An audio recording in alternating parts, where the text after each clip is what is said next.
إن الصلاة كانت على المؤمنين كتابا موقوتا وقوموا لله قانتين قد أفلح المؤمنون الذين هم في صلاتهم خاشعون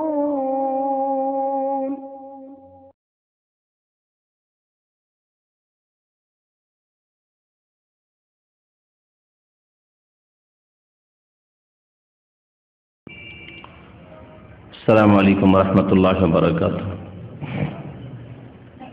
إن الحمد لله نحمده ونستعينه ونستغفره ونعوذ بالله من شرور أنفسنا ومن سيئات أعمالنا من يهده الله فلا مضل له ومن يضلله فلا هادي له وأشهد أن لا إله إلا الله وحده لا شريك له وأشهد أن محمدا عبده ورسوله. يا أيها الذين آمنوا اتقوا الله حق تقاته ولا تموتن إلا وأنتم مسلمون. يا أيها الناس اتقوا ربكم الذي خلقكم من نفس واحدة وخلق منها زوجها وبث منهما رجالا كثيرا ونساء واتقوا الله الذي تساءلون به والأرحام إن الله كان عليكم رقيبا. يا أيها الذين آمنوا اتقوا الله وقولوا قولا سديدا يصلح لكم أعمالكم ويغفر لكم ذنوبكم ومن يطع الله ورسوله فقد فاز فوزا عظيما. أما بعد فإن خير الحديث كتاب الله وخير الهدي هدي محمد صلى الله عليه وسلم وشر الأمور محدثاتها وكل محدثة بدعة وكل بدعة ضلالة وكل ضلالة في النار. أعوذ بالله من الشيطان الرجيم. بسم الله الرحمن الرحيم. والذين هم على صلواتهم يحافظون أولئك هم الوارثون الذين يرثون الفردوس هم فيها خالدون. মহান আল্লাহর সমস্ত প্রশংসা যে আল্লাহ পাক রব্বুল আলামিন আমাদের উপর 5 ওয়াক্ত সালাত ফরজ করেছেন।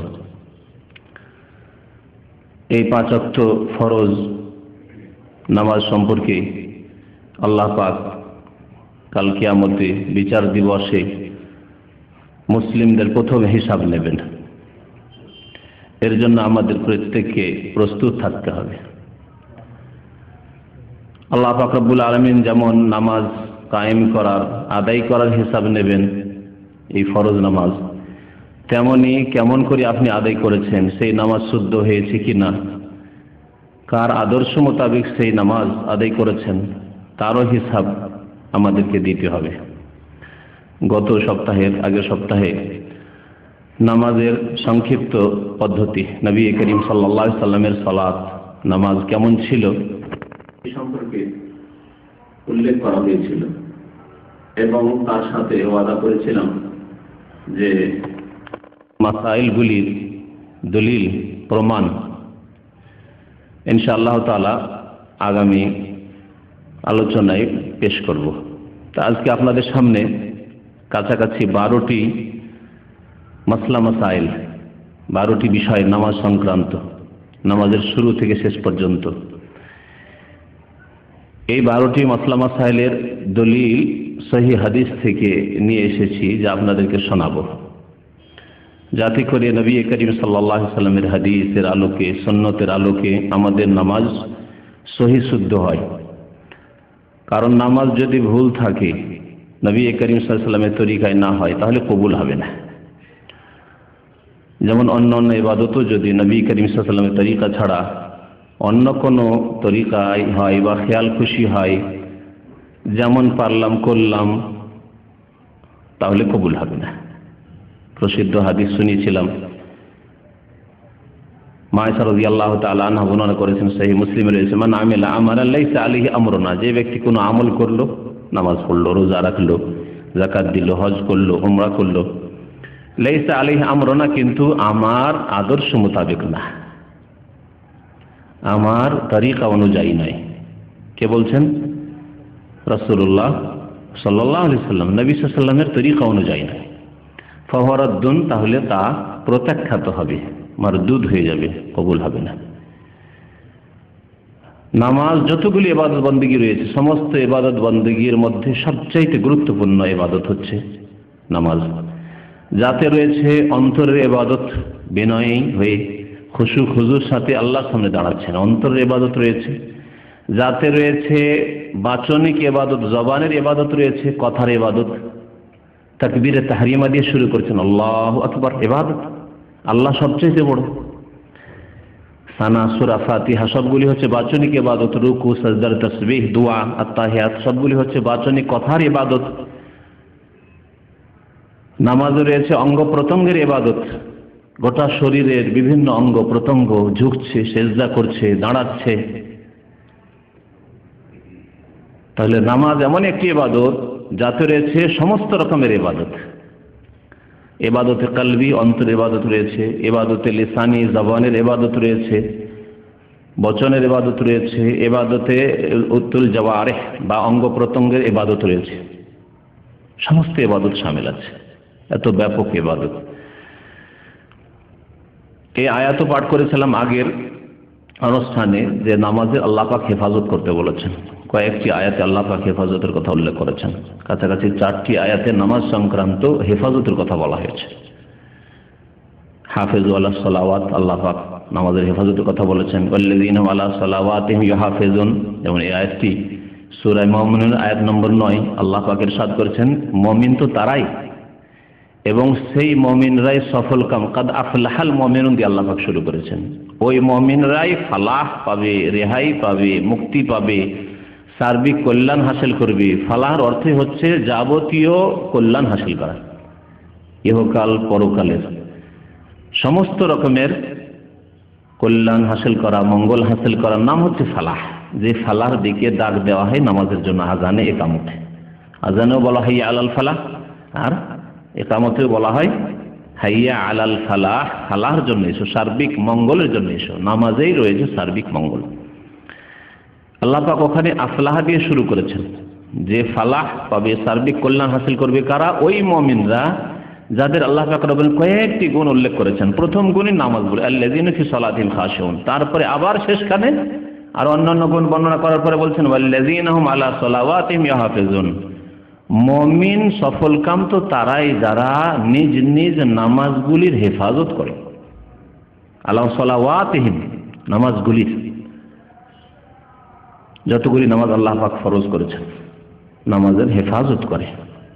নামাজের হেফাজতের একটি গুরুত্বপূর্ণ দিক হচ্ছে যে নামাজ পড়তে হবে নবী করিম সাল্লাল্লাহু আলাইহি ওয়াসাল্লামের তরিকা মোতাবেক। কারণ আল্লাহ পাক কেমন নামাজ চান আপনার কাছ থেকে, আমার কাছ থেকে, এটা আমার আপনার জানার কোনো রাস্তা নেই, একমাত্র রাসূলুল্লাহ সাল্লাল্লাহু আলাইহি ওয়াসাল্লামের উপর ওহীর রাস্তা ছাড়া। তার উপর ওহী হয়েছে, জানিয়ে দেওয়া হয়েছে যে এইরকম নামাজ পড়ো। এই মর্মে হয়তো শুনেছেন যে যখন নামাজ মেরাজে ফরজ হলো, তারপরের দিন জিবরাইল আলাইহিস সালাম মক্কায় তাশরীফ নিয়ে আসলেন নবী করিম সাল্লাল্লাহু আলাইহি ওয়াসাল্লামের কাছে। এসে 2 দিন ছিলেন নবী সাল্লাল্লাহু আলাইহি ওয়াসাল্লামের সাথে। 2 দিন মক্কাতুল মুকাররমায় জিবরাইল আলাইহিস সালাম ছিলেন রাসূলুল্লাহ সাল্লাল্লাহু আলাইহি ওয়াসাল্লামের সাথে। মুওয়াত্তা মালিক হাদিস হয়েছে, আম্মানি জিবরিল ইনদাল বাইত, বাইতুল্লাহর কাছে জিবরিল এসে 2 দিন আমার ইমামত করেছেন। মুক্তাদিকে রাসূলুল্লাহ সাল্লাল্লাহু আলাইহি ওয়াসাল্লাম, ইমামকে জিবরাইল আলাইহিস সালাম। একদিন প্রথম ওয়াক্তে, একদিন শেষ ওয়াক্তে। কেমন করে নামাজ পড়তে হবে তাও দেখানো হয়েছে এবং ওয়াক্ত সময়ও দেখিয়ে দেওয়া হয়েছে, এই সময় নামাজ পড়তে হবে। আর বলে দেওয়া হয়েছে যে এই নামাজের ওয়াক্ত হচ্ছে এই যে 2 ওয়াক্তে পড়লাম, একদিন প্রথম ওয়াক্তে, একদিন শেষ ওয়াক্তে, এর মধ্যে নামাজ পড়তে হবে। সূর্য ওঠার পরে ফজর নামাজ পড়লে আল্লাহ কবুল করবেন না, কারণ এই নামাজ জিবরাইল আলাইহিস সালাম পড়ে দেখান। যেইভাবে নবী করিম সাল্লাল্লাহু আলাইহি ওয়াসাল্লামকে নামাজ পড়িয়ে দেখেছেন জিবরাইল আলাইহিস সালাম, সেইভাবে নবী করিম সাল্লাল্লাহু আলাইহি ওয়াসাল্লাম সারা জীবন নামাজ পড়েছেন। সেই নামাজ হচ্ছে আদর্শ, উসওয়া, নমুনা নারী পুরুষ উভয়ের জন্য। সুতরাং প্রত্যেককে নামাজ পড়তে হবে কার মতো? রাসূলুল্লাহ সাল্লাল্লাহু আলাইহি ওয়াসাল্লামের নামাজের মতো নামাজ পড়তে হবে। অনেক মাসলা মাসাইলে এই মযহাবধারী ভাইয়েরা, বিশেষ করে হানাফি মযহাবের নামাজে বহু মাসলা মাসাইলে দুর্বলতা আছে শুরু থেকে শেষ পর্যন্ত। একটু খুলে নাম ধরে এই জন্যই বলতে হলো যে অনেকেই যদি নাম না ধরি তো বুঝতে পারবেন না। অন্যান্য মাযহাবেও বেশ কিছু মাসলা মাসাইলের ত্রুটি রয়েছে, দুর্বলতা রয়েছে, কিন্তু হানাফি মাযহাবের নামাজে সবচাইতে বেশি ত্রুটি রয়েছে, দুর্বলতা রয়েছে শুরু থেকে শেষ পর্যন্ত। তার মধ্যে আজকে 10 থেকে 12টা উল্লেখ করব, আরও সময় সুযোগ হলে বাকি মাসলা মাসাইলগুলি উল্লেখ করা যাবে। কিন্তু গুরুত্বপূর্ণ যেই ক্ষেত্রগুলিতে, যে বিষয়গুলিতে মাযহাবের নামাজের ত্রুটি বা দুর্বলতা রয়েছে, সহিহ হাদিসের বিপরীত নামাজ রয়েছে, সহিহ হাদিসের আপনার উল্টো নামাজ রয়েছে, সেই ক্ষেত্রগুলি আমাদের সাধারণ মানুষেরও জানা জরুরি, যাতে করে আপনাকে কেউ ধোঁকা না দিতে পারে যে না না এটাও নামাজ, রাসূলুল্লাহ সাল্লাল্লাহু আলাইহি ওয়াসাল্লাম নামাজ, এইভাবে নামাজ পড়লেও চলবে না। ওইভাবেই পড়তে হবে যেইভাবে রাসূলুল্লাহ সাল্লাল্লাহু আলাইহি ওয়াসাল্লাম নামাজ পড়েছেন, নামাজ আদায় করেছেন। তো আল্লাহ পাক নামাজের হেফাজতের কথা বলেছেন, ওয়াল্লাযীনা হুম আলা সালাওয়াতিহিম ইউহাফিজুন উলাইকা হুমুল ওয়ারিসুন। আল্লাহ বলছেন যারা নামাজের হেফাজত করে তারাই তো ওয়ারিস, তারাই তো উত্তরাধিকারী। কিসের ওয়ারিস? আল্লাযীনা ইয়ারিসুনাল ফিরদাউস, যারা জান্নাতুল ফিরদাউসের ওয়ারিস হবে। নবী করিম সাল্লাল্লাহু আলাইহি ওয়াসাল্লাম বলেছেন জান্নাতুল ফিরদাউস সবচাইতে উচ্চ স্থান, উচ্চ মর্যাদা জান্নাতের। ফাইন্নাহু আলাল জান্নাতি ওয়া আওসাতুহা, জান্নাতের সবচাইতে উচ্চ স্থান এবং সবচাইতে উত্তম স্থান। আল্লাহ পাক ফিরদাউসের ওয়াদা করেছেন কার সাথে? যারা নামাজের হেফাজত করবে। আল্লাযীনা ইয়ারিসুনাল ফিরদাউসা হুম ফিহা খালিদুন, এবং সেখানে তারা চিরকাল অবস্থান করবে। তো নামাজ যদি সহি শুদ্ধ পড়েন, নবী করিম সাল্লাল্লাহু আলাইহি ওয়াসাল্লামের তরিকায় পড়েন, তাহলে কবুল হবে, না হলে কবুল হবে না। আর যদি সহি শুদ্ধ পড়েন তাহলে জান্নাতুল ফিরদাউস পাওয়া যাবে, আল্লাহ পাক ওয়াদা করেছেন, না হলে পাওয়া যাবে না। এবং চিরকাল থাকতে পাবেন যদি এই সহি নামাজ, রাসূলুল্লাহ সাল্লাল্লাহু আলাইহি ওয়াসাল্লাম নিয়ে আসা নামাজ যদি আদায় করেন। আসুন প্রথম মাসলা দিয়ে শুরু করি। গত আলোচনাতে বলেছিলাম যে নবী সাল্লাল্লাহু আলাইহি ওয়াসাল্লাম নামাজ কার মতো পড়তে বলেছেন? বুখারী শরীফের হাদিস, অন্যান্য হাদিসের কিতাব রয়েছে, সাল্লু কামা রাআইতুমুনি ওসাল্লি, তোমরা নামাজ পড়ো, কামা রাআইতুমুনি, যেমন আমাকে দেখলে, ওসাল্লি, নামাজ পড়তে, আমাকে যেমন নামাজ পড়তে দেখলে তেমন নামাজ পড়ো। সাহাবায়ে কেরামরা যারা নামাজ পড়তে দেখেছেন রাসূলুল্লাহ সাল্লাল্লাহু আলাইহি ওয়াসাল্লামকে, তারা এই নামাজের বর্ণনা পেশ করেছেন। আমরা দেখিনি, না আমাদের দেখার কোনো উপায় আছে? সাহাবায়ে কেরাম ছাড়া কেউ দেখেনি রাসূলুল্লাহ সাল্লাল্লাহু আলাইহি ওয়াসাল্লামকে নামাজ পড়তে। তাদেরকে সম্বোধন করেছেন নবী সাল্লাল্লাহু আলাইহি ওয়াসাল্লাম, এবং তাদের কাছ থেকে তাবেঈনরা নামাজ নিয়েছেন, তাবেঈনদের কাছ থেকে তাবেঈনরা নিয়েছেন।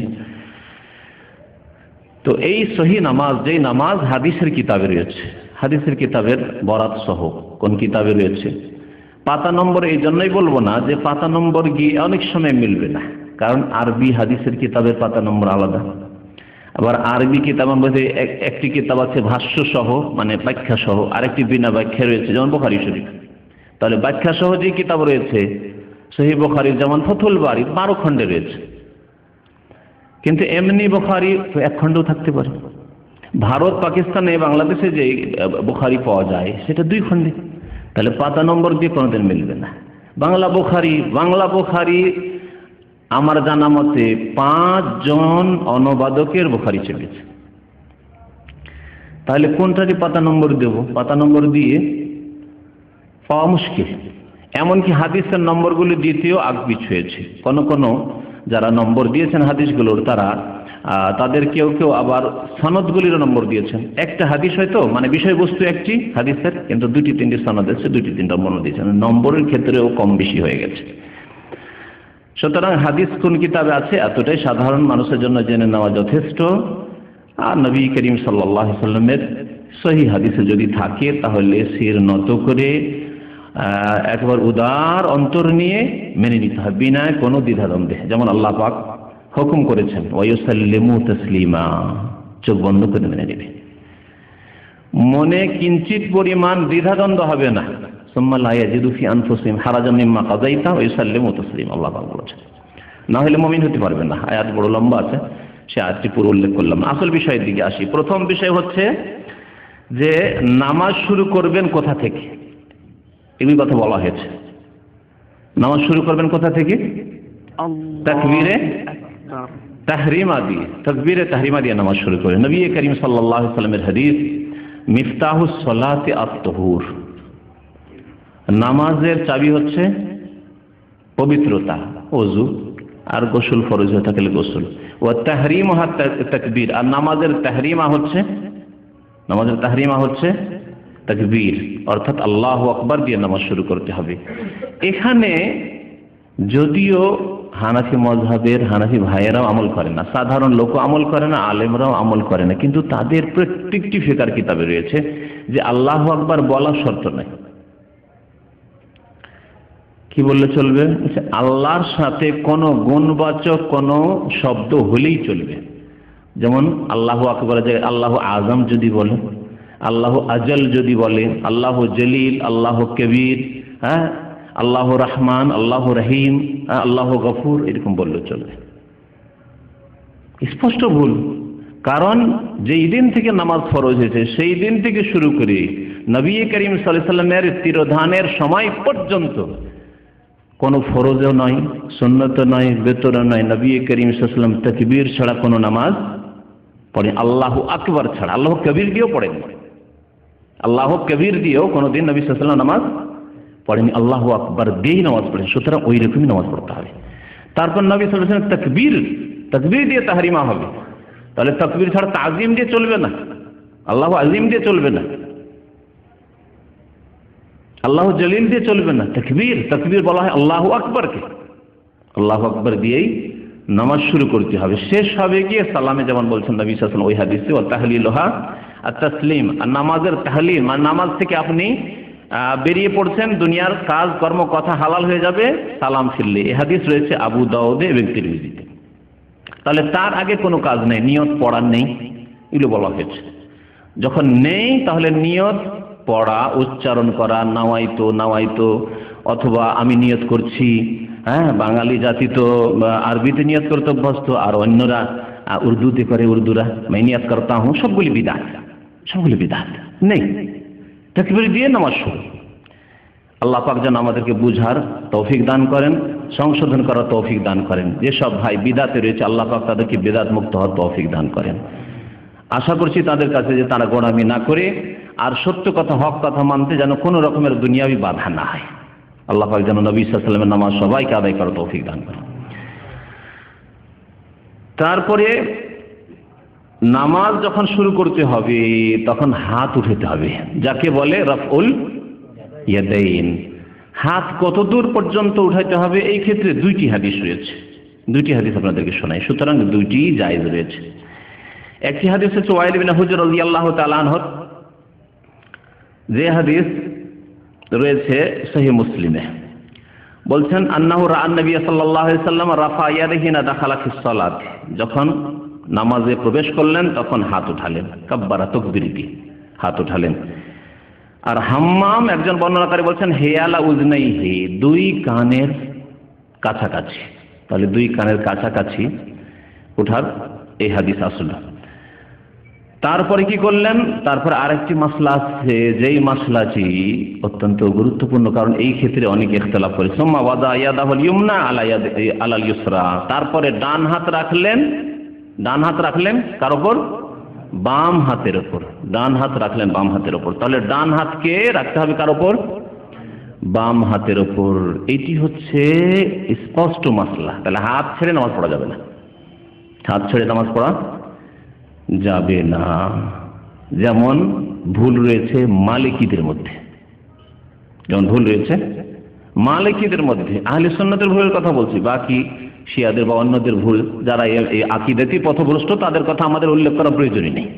কিন্তু যারা আহলে সুন্নাত ওয়াল জামাত, তাদের মধ্যে যে সহিহ হাদিস বিরোধী আমল আছে নামাজের ক্ষেত্রে, কমপক্ষে তার সংশোধন হওয়া জরুরি।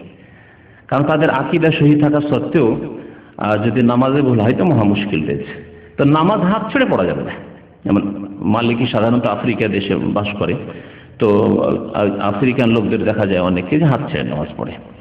এই হাত ছেড়ে নামাজ পড়া নেই, এটা তো মালিকিরা করে। কিন্তু আমাদের দেশের প্রখ্যাত বক্তা এবং তাদের এক বড় হুজুর, ওই বড় হুজুরের নামটা বলে দিচ্ছি, মনজুর নওমানি সাহেব, তার একটি উর্দুতে তর্জমা করেছেন একটি হাদিস সংকলন করেছেন। ভারতের একজন বড় আলেম হানাফি মাযহাবের। কিতাবের নাম হচ্ছে মাআরিফুল হাদিস, অনেকে শুনেছে হয়তো। মাআরিফুল হাদিস উর্দুতে তর্জমা করেছেন, বিভিন্ন মাসলা মাসাইলের হাদিসগুলি নিয়ে এসেছেন, আর তর্জমা করার পরে নিজের প্রত্যেকটি মাসলাতে টিকা চড়িয়েছে। আর টিকা চড়িয়ে যতগুলি মাসলায় ইখতিলাফ রয়েছে, মানে মতানৈক্য রয়েছে উলামা কিরামদের, ফুকাহা কিরামের, তিনি করেছেন কি, যেহেতু তিনি একটু জামাত ইসলামী ঘেঁষা ছিলেন, আর জামাত ইসলামীদের কাজ হচ্ছে সব ঠিক, এটাও ঠিক ওইটাও ঠিক, অসুবিধা নেই, হ্যাঁ, তাদের তরিকা এটা। মানে অন্য মুকাল্লিদরা যে একেবারে গোড়া না এটাই করব, যেমন অন্যান্য মুকাল্লিদরা রয়েছে তারা এটাই করব ধরে আছে শক্ত, তার চেয়ে একটু হালকা হয়েছে, কিন্তু সহিহ হাদিসের আমল করতে দেয়নি। এই কথা চিহ্নিত করেনি না সহিহ হাদিসে এটা, সুতরাং এইরকম করে নামাজ পড়তে না, ওটা শিখায়নি। আবার গর্ত থেকে গর্তের এক কিনারে রেখে দিচ্ছে, এই উদাহরণ ঠিক ফিট হবে এই মারিফুল হাদিসের উপর, এটাও ঠিক ওইটাও ঠিক। অর্থাৎ আপনি যদি বুকে হাত বাঁধেন তবুও ঠিক, নাভির নিচে হাত বাঁধেন তবুও ঠিক, হাত ছেড়ে নামাজ পড়ে তবুও ঠিক। একেবারে এইভাবে আজকে থেকে 10 বছর আগে আমাদের ইসলামিক সেন্টারে মারিফুল হাদিস বিক্রি হইত। আমরা প্রথম যখন আসলাম, তো আমাদের উর্দু যে দায়ী ভাই আছে উনি হয়তো খেয়াল করেনি, আমি দেখলাম যে মুশকিল ব্যাপার, প্রত্যেকটা মাসলা এটাও ঠিক ওইটাও ঠিক, তো এইটি আমরা তো এর প্রচার করতে আসিনি, আমরা তো সঠিকের প্রচার করব। তখন আমি রিপোর্ট দিয়ে বন্ধ করলাম যে এই কিতাব দিয়ে লাভ হবে না, কারণ সহি যেটা সেটা পাবে না মানুষ, দুর্বলটাও ঠিক আর সবলটাও ঠিক, এইরকম শিক্ষা দিয়েছে। ওই কিতাবই পড়ে হয়তো ওই বড় বক্তা সাহেব, আশা করি বুঝতে পারছেন, তিনি এক বক্তব্য উত্তর দিচ্ছেন যে অসুবিধা নাই, নামাজের সবটাই চলবে, বুকে হাত বাঁধাও চলবে, নাভির নিচেও চলবে, হাত ছেড়ে নামাজ পড়ছে। তারপর আবার মিথ্যা রচনা করছে যে নবী সাল্লাল্লাহু আলাইহি ওয়াসাল্লাম নাকি হাত ছেড়ে নামাজ পড়েছে। একেবারে ডাহা মিথ্যা কথা, একটি হাদিস দিতে পারবেন না যে নবী সাল্লাল্লাহু আলাইহি ওয়াসাল্লাম জীবনে হাত ছেড়ে নামাজ পড়েছে। হাত নাভির নিচে পড়েছেন জয়ীফ, দুর্বল হাদিস রয়েছে, কিন্তু হাত ছেড়ে নামাজ পড়েছেন এর কোনো প্রমাণ নেই। তাহলে এই মাসলা আমরা জানতে পারলাম যে হাত বেঁধেছেন, ডান হাত, হাদিসের শব্দ শুনেন, সহিহ মুসলিমের হাদিস, সুম্মা ওয়াদা ইয়াদাহুল ইয়ুমনা আলাল ইউসরা, ডান হাত বামের ওপর রাখলেন, রেখে তাহলে বাঁধলেন, ছেড়ে নয়, এভাবে নামাজ পড়তে হবে। কোথায় বাঁধতে হবে সেই মাসলা আসছে আর একটা, এখানেও সহি বাঁধতে হবে, যেভাবে নবী করিম সাল্লাল্লাহু আলাইহি ওয়াসাল্লাম নামাজ পড়েছেন। তাউস রাহমাতুল্লাহি আলাইহি তাবেঈ তিনি বর্ণনা করেছেন যে কানা রাসূলুল্লাহ সাল্লাল্লাহু আলাইহি ওয়াসাল্লাম ইয়াদাহুল ইয়ুমনা আলা ইয়াদিহিল ইউসরা, তিনি ডান হাত বাম হাতের উপর রাখতেন, সুম্মা ইয়াশুদ্দু বাইনাহুমা, এবং মজবুত করে ধারণ করতেন, এরকম ঢিলা ঢালা নয়, মজবুত করে ধারণ করতেন। আলা সাদরিহি, কোথায়? আলা সাদরিহি, সাদরিহি মানে বুকের ওপর, সিনার ওপর। ওয়া হুয়া ফিস সালাতে, নামাজের অবস্থায়, বাইরে নয়, অন্য কোনো সময় নয়। ওয়া হুয়া ফিস সালাহ, নামাজের অবস্থায় বুকের ওপরে ধারণ করতেন। সুনানে আবু দাউদ, হাদিসটি আবু দাউদে রয়েছে। আর এই আলা সাদরি, বুকের ওপর হাত বাঁধার সুনান সহিহ ইবনে খুজাইমাতে হাদিস রয়েছে। ইবনে খুজাইমার হাদিসটি শোনাই ওয়াইল ইবনে হুজর রাদিয়াল্লাহু তাআলা আনহু বর্ণনা করেছেন, বলছে সাল্লাইতু মা রাসূলিল্লাহ সাল্লাল্লাহু আলাইহি ওয়াসাল্লাম, আমি আল্লাহ রাসূল সাল্লাল্লাহু আলাইহি ওয়াসাল্লামের সাথে নামাজ পড়েছি। ওয়া ওয়াদা ইয়াদাহুল ইয়ুমনা আলা ইয়াদিহিল ইউসরা, বাম হাতের ওপর ডান হাত রাখলেন, তাহলে হাত ছেড়ে নয়। আলা সাদরি, কোথায় রাখলেন? বুকের ওপর রাখলেন, সহিহ ইবনে খুজাইমার হাদিস। তাহলে বুকের ওপর হাত রেখে নামাজ পড়ে হচ্ছে সহিহ হাদিস মোতাবেক আমল। কি হচ্ছে? শুদ্ধ নামাজ, রাসূলুল্লাহ সাল্লাল্লাহু আলাইহি ওয়াসাল্লামের নামাজ। আর একটি কথা মনে রাখবেন যে যেখানে ইখতিলাফ হয়েছে, মতানৈক্য হয়েছে, এ কথা বলবেন না যে ইখতিলাফ আছে তো একটা করলেই হবে না, এরও ফয়সালা আছে, কোরআনে আল্লাহ ফয়সালা দিয়েছেন। যখন দুটি মত তিনটি মত আছে, কোনো একটা ধরলেই হয় না, এই কথা বলবেন না। আল্লাহ পাক দুটি আয়াত ইরশাদ করেছেন। একটি আয়াত রয়েছে ফাইন তানাজাতুম ফি শাইইন ফারুদ্দুহু ইলাল্লাহি ওয়া রাসূল, তোমাদের মাঝে যদি মতানৈক্য হয়, বিবাদ হয়, ইখতিলাফ হয়, দুটি মত তিনটি মত হয়, নানা মত হয়, তাহলে কি করতে হবে? ফারুদ্দুহু, এই বিচার ফিরিয়ে দাও কার কাছে? ইলাল্লাহ, আল্লাহর দিকে, এবং রাসূল, রাসূলের দিকে। ইন কুনতুম তুমিনুনা বিল্লাহি ওয়াল ইয়াউমিল আখির, যদি তোমাদের আল্লাহর প্রতি ঈমান থাকে আর আখিরাতে ঈমান থাকে, তাহলে তোমরা বিচার কোথা থেকে নেবে? আল্লাহ এবং রাসূলের নিকট থেকে নেবে। তোমরা এই কথা বলবেন না যে এটাও চলে ওটাও চলে না। তাহলে এই তরিকা ঠিক নয় যে জয়ীফ সহিহ সবই চলে না। আল্লাহ পাক ফয়সালা নিতে বলেছেন আল্লাহ এবং রাসূলের কাছে। রাসূলুল্লাহ সাল্লাল্লাহু আলাইহি ওয়াসাল্লাম হাদিসে ফয়সালা পেয়ে গেলেন যে সাদরে বুকে হাত বাঁধতে হবে। আরেকটি আয়াতে আল্লাহ পাক ইরশাদ করেছেন, ওয়ামাখতালাফতুম মিন শাইইন, যে কোনো ব্যাপারে তোমাদের ইখতিলাফ হোক না কেন, মতানৈক্য হোক না, হতে পারে, মতানৈক্য হতে পারে। নবী সাল্লাল্লাহু আলাইহি ওয়াসাল্লামের জামানায় সাহাবায়ে কেরামদের ইখতিলাফ হয়েছে, তখন ফয়সালা নিয়েছেন কোথায় গিয়ে? নবী সাল্লাল্লাহু আলাইহি ওয়াসাল্লামের কাছে গিয়ে। নবী সাল্লাল্লাহু আলাইহি ওয়াসাল্লাম যা বলেছেন মেনে নিয়েছেন। তার ইন্তেকালের পরে ইখতিলাফ হয়েছে, খোঁজ করেছেন তাহলে সহিহ হাদিসে কি আছে, নবী সাল্লাল্লাহু আলাইহি ওয়াসাল্লাম এই ক্ষেত্রে কি বলেছেন বা কি করেছেন, এইভাবে ফয়সালা নিয়েছেন। তার ওয়ামাখতালাফতুম মিন শাইইন, যে কোনো ব্যাপারে তোমাদের যদি ইখতিলাফ হয়, ফাহুকমুহু, তার হুকুম ফয়সালা কোত্থেকে নেবে? ইলাল্লাহ, আল্লাহর কাছে। আল্লাহর কাছে কোরআনের ওহী এসেছে এবং রাসূলুল্লাহ সাল্লাল্লাহু আলাইহি ওয়াসাল্লামের যে হাদিস এসেছে তাও ওহী। কোরআনে না পেলে হাদিস থেকে ফয়সালা নিতে হবে।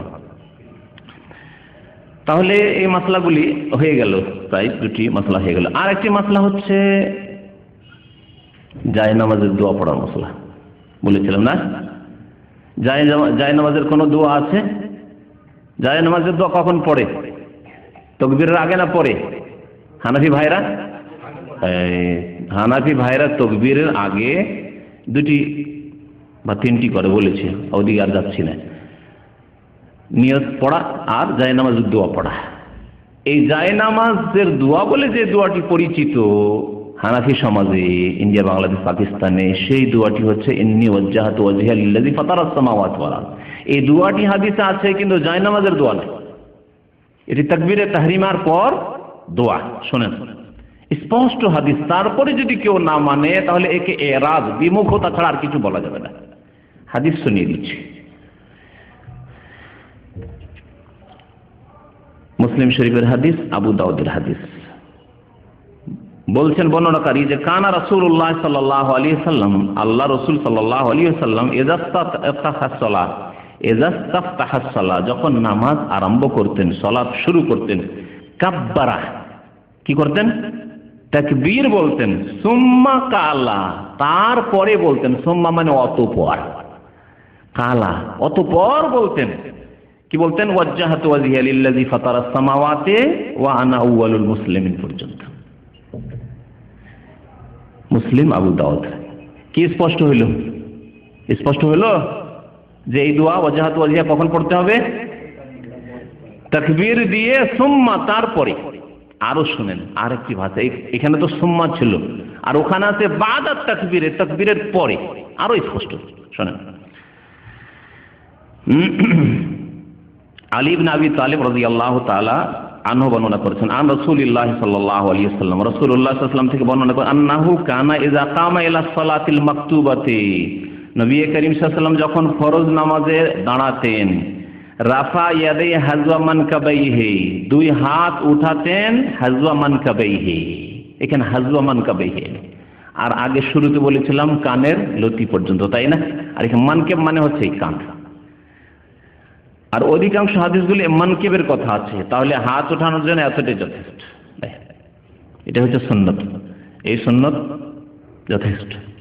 আর যদি কেউ আরেকটু ওপরে উঠায় কোনো অসুবিধা নেই, কিন্তু আবার কান ধরা, আল্লাহু আকবার অথবা আল্লাহু আকবার না। মহিলাদেরকে দেখা যায় একেবারে আল্লাহু আকবার না, কানের লতির নিচে থাকবে অথবা কাঁধ পর্যন্ত, হাজওয়া মানকাবাইহি, কাঁধ পর্যন্ত। ওয়াসনাউ যালিকা আইযান ইযা কাযা কিরাতাহু, কিরাত শেষ করে রুকু ওয়ারাদ আন ইয়ারকা, রুকুতে গেলে তখনও রাফা এদান করতেন। মাসলা আলাদা চলে আসছে, রাফা এদানের মাসলা পরে বলবো। ওয়াসনাউ ইযা রাফা রাসা মিনার রুকু, রুকুতে যখন মাথা উঠিয়ে দেন সামি আল্লাহু লিমান হামিদা রাব্বানা ওয়া লাকাল হামদ বলে, তখন রাফা এদান করতেন। ওয়ালা ইয়ারফাউ ইয়াদাইহি ফি শাইইন মিন সালাতিহি ওয়া কায়দান, বসে রাফা এদান করতেন না, মানে সিজদায়, সিজদায় গেলেন বসে বা সিজদা থেকে উঠে আবার দ্বিতীয় সিজদা দেওয়ার সময় এগুলো তো রাফা এদান করতেন, হাত উঠাতেন না। ওয়াইজা কামা মিনাস সাজদাতাইন মিন সাজদাতাইন রাফা ইয়াদাইহি কাযালিকা ফাকাব্বার, যখন 2 রাকাত নামাজ পড়ে যখন পড়তেন তখনও, মানে 2 রাকাত 4 রাকাত বিশিষ্ট নামাজ বা 3 রাকাত বিশিষ্ট নামাজ প্রথম আত্তাহিয়াত পড়ার পরে তখনও রাফা এদান করতেন, ফাকাব্বার তাকবীর বলতেন। ওয়া ইয়াকুলু হিনা ইফতাতিহু সালাতা বাদা তাকবীর, এটি হচ্ছে এই মাসলা যে মাসলা আলোচনা করছি। এবং নবী সাল্লাল্লাহু আলাইহি ওয়াসাল্লাম বলতেন যখন নামাজ শুরু করতেন বাদাত তাকবীর, তাকবীরের পরে। বাদাত তাকবীর মানে তাকবীরের পরে বলতেন, কি বলতেন? দোয়াটি শুনেন, ওয়াজ্জাহতু ওয়াজহিয়া লিল্লাযী ফাতারাস সামাওয়াতি ওয়াল আরদা হানিফা ওয়া মা আনা মিনাল মুশরিকিন ইন্না সলাতি ওয়া নুসুকি ওয়া মাহইয়ায়া ওয়া মামাতি লিল্লাহি রাব্বিল আলামিন লা শারীকা লাহু ওয়া বিযালিকা উমিরতু ওয়া আনা মিনাল মুসলিমিন। আর কোন রিওয়ায়াত আছে আউয়ালুল মুসলিমিন, কারণ এই উম্মতের প্রথম মুসলিম কে? রাসূলুল্লাহ সাল্লাল্লাহু আলাইহি ওয়াসাল্লাম, আউয়ালুল মুসলিমিন। কিন্তু আমি আপনি না, আউয়ালুল মুসলিম বলবেন না, বলা ঠিক হবে না, বলতে হবে আনা মিনাল মুসলিম, আমি মুসলিমদের একজন। তারপরে আরো কিছু দোয়া পড়তেন ওর সাথে, আল্লাহুম্মা আনতাল মালিক লা ইলাহা ইল্লা আনতা সুবহানাকা আনতা রাব্বি ওয়া আনা আবদুকা যালামতু নাফসি ওয়া আতারাফতু বিযামবি ফাগফির লি যুনুবি জামিআন ইন্নাহু লা ইয়াগফিরু যুনুবা ইল্লা আনতা ওয়াহদিনি লি আহসানিল আখলাক লা ইয়াহদি লি আহসানিহা ইল্লা আনতা ওয়াসরিফ আন্নি সাইয়্যাহা লা ইয়াসরিফ আন্নি সাইয়্যাহা ইল্লা আনতা লাব্বাইক ওয়া সা'দাইক ওয়া আনা বিকা ওয়া আলাইকা ওয়া ইলাইকা ওয়া লা মানজা মিনকা ওয়া লা মালজা ইল্লা ইলাইক আস্তাগফিরুকা ওয়া আতুবু ইলাইক। তিরমিজি ক্বালা হাযা হাদিসুন হাসানুন সহিহ। এই হাদিসটি হাসান, অত্যন্ত সুন্দর এবং সহিহ। তাহলে এই হাদিস দ্বারা স্পষ্ট হইল যে ওয়াজ্জাহতু ওয়াজহিয়া এই দোয়া কখন পড়তে হবে? বাদাত তাকবীরে। আগের হাদিসে এসেছে মুসলিম শরীফে সুম্মা অতঃপর তাকবীরের পরে, একই অর্থ। তাহলে তাকবীরের আগে যদি কেউ ওয়াজ্জাহতু ওয়াজহিয়া পড়ে যায়, নামাজের দোয়া সুন্নাত হবে না বিদআত হবে? হাদিসের মোতাবেক আমল হবে না হাদিসের বিরোধিতা হবে? বিরোধিতা হবে। হাদিসের বিরোধিতা করে নামাজ পড়বেন। আল্লাহ পাক বুঝার জন্য তৌফিক দান করেন, সংশোধনের জন্য তৌফিক দান করেন।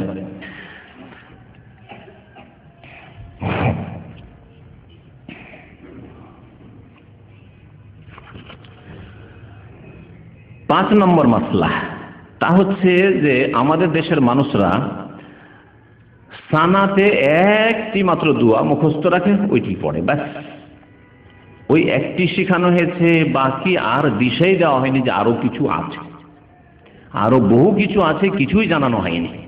মাঝে মাঝে আমল করিও যাতে করে নবী সাল্লাল্লাহু আলাইহি ওয়াসাল্লামের মতো নামাজ হয়, শেখানো হয়নি। সানাতে ছোট্ট যে দোয়াটি সানা মানে আল্লাহ পাকের সানা গুণগান রয়েছে, সেটি শুধু মুখস্থ আছে। এই ক্ষেত্রে নবী করিম সাল্লাল্লাহু আলাইহি সাল্লামের একটি হাদিস দ্বারা প্রমাণিত হলো যে ইন্নী ওয়াজহাতু ওয়াজহিয়া লিল্লাযী ফাতারাস সামাওয়াতি, এটা পড়তেন তাকবীরের পরে। আর কোন কোন নামাজে কি পড়তেন? বুখারী শরীফে রয়েছে, মুসলিম শরীফে রয়েছে। শুনেন, আন আবি হুরায়রা রাদিয়াল্লাহু তাআলা আনহু, আবু হুরায়রা রাদিয়াল্লাহু তাআলা আনহু বর্ণনা করেছেন, কানা রাসূলুল্লাহ সাল্লাল্লাহু আলাইহি ওয়াসাল্লাম, নবী করিম সাল্লাল্লাহু আলাইহি ওয়াসাল্লাম ইযা কাব্বারা ফিস সালাতে, নামাজে যখন তাকবীর পাঠ করতেন,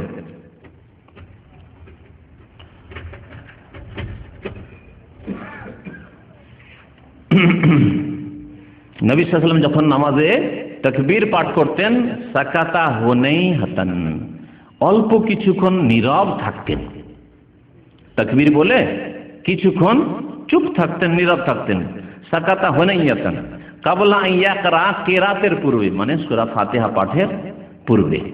ফাকুলতু ইয়া রাসূলুল্লাহ বিআবি আনতা ওয়া উম্মি, আবু হুরায়রা রাদিয়াল্লাহু তাআলা আনহু বললেন যে আমার মাতা পিতা আপনার উপর কুরবান যাক, মানে আপনার জন্য আমি আমার আম্মা আব্বাকে উৎসর্গ করতে প্রস্তুত রয়েছি। এটি আরবদের সুন্দর ভাষা ছিল, শ্রদ্ধেয় ব্যক্তির জন্য, সম্মানিত ব্যক্তির জন্য, বিশেষ করে রাসূলুল্লাহ সাল্লাল্লাহু আলাইহি ওয়াসাল্লামের জন্য। মুমিন মুমিনাতরা যখন কথা বলতেন, ফিদাকা আবি উম্মি ইয়া রাসূলুল্লাহ, আমার মাতা পিতা আপনার জন্য উৎসর্গ হোক, ফিদাকা আবি ওয়া উম্মি বলতেন। আর আইটা, আচ্ছা বলুন তো, সুকুতাকা বাইনা তাকবীর ওয়াল কিরাতি, আপনি তাকবীর এবং কিরাতের মাঝখানে, সূরা ফাতিহার মাঝখানে যে নীরব থাকেন, মা তাকুল, কি বলেন আপনি এই সময়, কি বলেন? কালা, নবী করিম সাল্লাল্লাহু আলাইহি ওয়াসাল্লাম বললেন। আচ্ছা, এই সওয়াল প্রশ্ন ফরজ নামাজ সম্পর্কে ছিল না নফল নামাজ সম্পর্কে? ফরজ, কারণ নামাজের কথা বর্ণনা করা হচ্ছে যখন নামাজে দাঁড়াতেন, তাহলে জামাতে পিছনে লোকজন আছে এবং শুনছেন, আপনি কিছুক্ষণ চুপ থাকছেন, তাহলে এই নামাজ তাহাজ্জুদের নামাজ নয়। হানাফি আলেমরা তাদের একটি ভুল এখানে, এবং জনসাধারণকে ভুল বুঝায় এইভাবে যে না না, এই দোয়াগুলি তাহাজ্জুদে, নফল নামাজে। অথচ স্পষ্ট হাদিস যে ফরজ নামাজে। আবু হুরায়রা জিজ্ঞাসা করছেন যে আপনি এই যখন চুপ থাকেন তখন কি বলেন তাকবীর এবং কিরাতের মাঝখানে? শোনেন কি দোয়া, আর এই দোয়া আমি সবচেয়ে বেশি পড়ি। কারণ এই দোয়া প্রথম কথা সহি বুখারীতে রয়েছে, মুসলিমের সবচেয়ে সহি কিতাবে কোরআনে কারীমের পরে রয়েছে। তারপরে এই দোয়ার অর্থ অত্যন্ত সুন্দর, আল্লাহ পাকের গুণগানও রয়েছে আর আল্লাহ পাকের কাছে গুনাহ কাথার মার্জনা কামনাও রয়েছে। কিন্তু অনেক সময় দেখি ইমামের পিছনে, এখানকার ইমামরা অনেকে তাড়াতাড়ি করে, কারণ এরাও সুবহানাকেই পড়ে, ছোটটাই পড়ে, যার ফলে খুব তাড়াতাড়ি করে। তো হয়তো সম্ভব না হলে তখন ওটাও পড়ি, কারণ ওটাও হাদিসে রয়েছে। সবগুলির উপরে যাতে করে আমল হয়ে যায়। আমার নিজের নামাজ হলে সুন্নত নামাজ, অন্যান্য নামাজ রয়েছে, নফল নামাজ, বেতন নামাজ, আমি বড়গুলি পড়ি যাতে করে নবী সাল্লাল্লাহু আলাইহি ওয়াসাল্লামের সুন্নতগুলির উপর আমল হয়ে যায়। আমার একাকী নামাজ অথবা আমি নিজে ইমামতি করছি, তখন আল্লাহ বাইদ বাইনি যে দোয়াটি এখানে সামনে আছে, আকুল ও নবী সাল্লাল্লাহু আলাইহি ওয়াসাল্লাম বলছেন আমি বলি, তাকবীর এবং কেরাতের মাঝখানে যে চুপ থাকি তাতে বলি আল্লাহুম্মা বাইদ বাইনি ওয়া বাইনা খাতায়ায়া, আল্লাহ আমার মাঝে এবং আমার গুনাহ খাতার মাঝে দূরত্ব তৈরি করে দাও। কামা বা'আদতা বাইনাল মাশরিকি ওয়াল মাগরিবি, যেমন তুমি দূরত্ব সৃষ্টি করেছো পূর্ব পশ্চিমের মাঝে। অর্থাৎ আমার থেকে গুনাহকে কত দূরে রাখো? যত দূরত্ব হচ্ছে পূর্ব পশ্চিমের, মানে গুনাহ যেন আমাকে না পায় কোনোদিন, আমার দ্বারা যেন কোনো গুনাহ না হয়, এত দূরে রাখো গুনাহকে, এবং আমাকে গুনাহ থেকে এত দূরে রাখো, গুনার কাছে যেন না যায়। তারপরে শুনে আল্লাহুম্মা নাক্কিনি মিন খাতায়া, আল্লাহ আমাকে গুনাহ খাতা থেকে পরিষ্কার পরিচ্ছন্ন করে দাও। কামা ইউনাক্কাস সাওবুল আবিয়াযু মিনাদ দানাস, যেমন সাদা কাপড়কে ময়লা থেকে পরিষ্কার পরিচ্ছন্ন করা হয়। আল্লাহুম্মা গসিলনি মিন খাতায়া, আল্লাহ আমার গুনাহ থেকে আমাকে ধুইয়ে দাও। বিল মায়ে, পানির দ্বারা, ওয়াসালজে, বরফ দ্বারা, ওয়াল বারাদে, আর যে শিলা পাথর, যে বৃষ্টির সাথে শিলা বৃষ্টি হয়, ওই বরফ দ্বারা, ওই বরফের পাথর দ্বারা। একে বারাদ বলা হয় আদি ভাষায়, বারদ নয়, বারাদ। বারাদ মানে হচ্ছে ঠান্ডা, আমাকে বারদ মানে ঠান্ডা লাগছে, আর বারাদ মানে হচ্ছে যে শিলা বৃষ্টি, বৃষ্টির সাথে যে আমাদের দেশে খুব পাথর হয়, ওই পাথর। হাদিস মুত্তাফাকুন আলাইহি, বুখারী মুসলিম শরীফের হাদিস। বলুন তো কেউ কি এই দোয়া পড়েন? কারণ সহি হাদিসের রাস্তা দেখানো হয়নি, ঢেকে রেখে দেওয়া হয়েছে, কোনো কিতাবে উল্লেখ করা হয়নি। আর যদি কখনো পেয়ে জানা জিজ্ঞাসা করেন যে হাদিসে তো পাচ্ছি আল্লাহ বাইদ বাইনি ওয়া বাইনা খাতায়া, তো বড় বড় আলেম উত্তর দিবে, মুকাল্লিদ আলেম উত্তর দিবে যে আচ্ছা ওগুলো নফলে তাহাজ্জুদে। তাহলে কি করে শিখবেন? হ্যাঁ, না তাহাজ্জুদ পড়েন, আর পড়লেও আর মুখস্থ করার সময় কোথায়? এই অবস্থা না, অবশ্যই মুখস্থ করবেন। তারপরে যে প্রসিদ্ধ যে দোয়াটি পড়ি বা পড়েন অনেকেই, বা আমাদের হানাফি ভাইরা পড়েন, এরকম হাম্বলি ভাইরাও পড়েন, সেটিও শোনাচ্ছি আপনাকে। কিন্তু সেটি রয়েছে আবু দাউদ, নাসাঈতে। হাদিসের যে প্রসিদ্ধ কিতাব, যেগুলিকে আমাদের দেশের আলেম ওলামারা বলে সিহাহ সিত্তা, মানে 6টি হাদিসকে ওরা সিহাহ সিত্তা বলে, মানে সহিহ হাদিস। যদিও বুখারী মুসলিম ছাড়া বাকিগুলো তো যঈফ হাদিসও রয়েছে। কুতুবুস সিত্তা প্রসিদ্ধ 6টি কিতাব, তার স্তর হচ্ছে এইরকম: বুখারী, মুসলিম, তারপরে আবু দাউদ বা নাসাই, তারপরে তিরমিজি, তারপরে ইবনে মাজাহ। তাহলে এই হাদিস রয়েছে আবু দাউদ, নাসাই। বুখারী মুসলিমের পরে যে আবু দাউদ নাসাইর স্থান, সেই দুই কিতাবে রয়েছে এই দোয়া।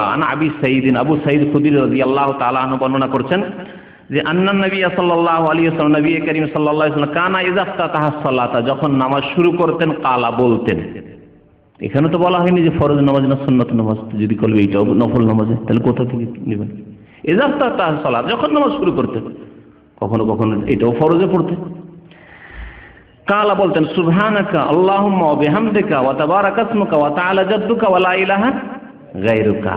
এটি মুখস্থ আছে, কিন্তু বাকিগুলি কেন মুখস্থ নেই? আর ইন্নী ওয়াজহাতু মুখস্থ আছে, কিন্তু সঠিক জায়গায় পড়েন না, বিদাতি জায়গায় পড়েন, মুখস্থ থেকেও লাভ হয় না। তাহলে 3টি কমপক্ষে দোয়া শুনলেন। এছাড়াও বেশ কিছু দোয়া আছে যেগুলি নবী করিম সাল্লাল্লাহু আলাইহি ওয়াসাল্লাম বিভিন্ন নামাজে পড়তেন। 7 নম্বর বিষয় হচ্ছে সূরা ফাতিহার বিষয়। নামাজে সূরা ফাতিহা পড়তে হবে, নামাজে সূরা ফাতিহা পড়তে হবে। সূরা ফাতিহা ছাড়া নামাজ হয় না, এই বিষয়ে বলা হয়েছে। হাদিস শুনে আপনাদেরকে। উবাদা ইবনে সামিত রাদিয়াল্লাহু তাআলা আনহু বর্ণনা করেছেন, আন্না রাসূলুল্লাহ সাল্লাল্লাহু আলাইহি ওয়াসাল্লাম قال, আল্লাহ রাসূল সাল্লাল্লাহু আলাইহি ওয়াসাল্লাম ইরশাদ করেছেন, লা সালাতা লিমান লাম ইয়াকরা বিফাতিহাতিল কিতাব, কোন নামাজ নেই, লা সালাতা কোন নামাজ নেই, লিমান ওই ব্যক্তির, লাম ইয়াকরা পড়ে না, বিফাতিহাতিল কিতাব সূরা ফাতিহা। الحمد لله رب العالمين الرحمن الرحيم مالك يوم الدين إياك نعبد وإياك نستعين اهدنا الصراط المستقيم صراط الذين أنعمت عليهم غير المغضوب عليهم ولا الضالين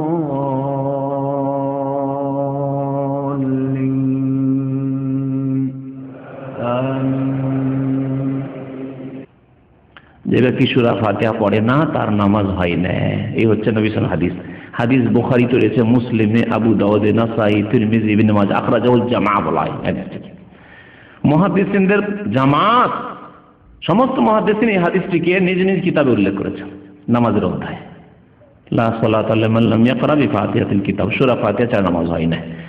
এই ক্ষেত্রে সবচেয়ে দুর্বল মত হচ্ছে যে কোন নামাজই সূরা ফাতিহা পড়বো না মুক্তাদি হলে, হ্যাঁ, যেটি হচ্ছে হানাফি মাযহাবের ফতোয়া, যে কি হচ্ছে মুক্তাদি হলে সূরা ফাতিহা পড়া জায়েজ নেই, পড়বেই না। জেহেরি হোক আর সিরি, কোন নামাজে বলার উদ্দেশ্য হচ্ছে জেহেরি হোক আর সিরি হোক। জাহরি মানে যাতে উচ্চস্বরে কেরাত চলছে এবং শুনছি, যেমন মাগরিবের নামাজের প্রথম 2 রাকাত, এশার প্রথম 2 রাকাত, ফজরের 2 রাকাত, এগুলো হচ্ছে জাহরি নামাজ, তাতেও জায়েজ নয় তাদের কাছে। আর সিরি নামাজ এমনকি জোহরেও জায়েজ নয়, আসরেও জায়েজ নয়, মাগরিবের তৃতীয়তে চলবে না, এশার তৃতীয় চতুর্থ রাকাতে চলবে না। সবচেয়ে দুর্বল মত হচ্ছে এটি নামাজের ক্ষেত্রে। নামাজ সূরা ফাতিহা ছাড়া হয় না, আর বলছেন না সূরা ফাতিহা পড়া না জায়েজ। কেমন কথা হইল? উল্টো কথা না, একেবারে বিপরীত কথা। আর দুটি মত আছে, তার একটি মত হচ্ছে এর একেবারে বিপরীত। যেমন এতে বলা হয়েছে যে মুক্তাদি তোমার জন্য সূরা ফাতিহা পড়া জায়েজ নয়, সবচেয়ে দুর্বল মত। আর সবচেয়ে এর বিপরীত একটি মত হচ্ছে যে সমস্ত নামাজে সূরা ফাতিহা পড়তে হবে, প্রত্যেক ব্যক্তিকে সূরা ফাতিহা পড়তে হবে, সিররি নামাজ হোক, জাহরি নামাজ হোক, হ্যাঁ, ইমাম হোক, মুক্তাদি হোক, আর একাকী নামাজি হোক। ইমাম শাফি রহমতুল্লাহ আলাইহি এটি মত 4 ইমামের মধ্যে।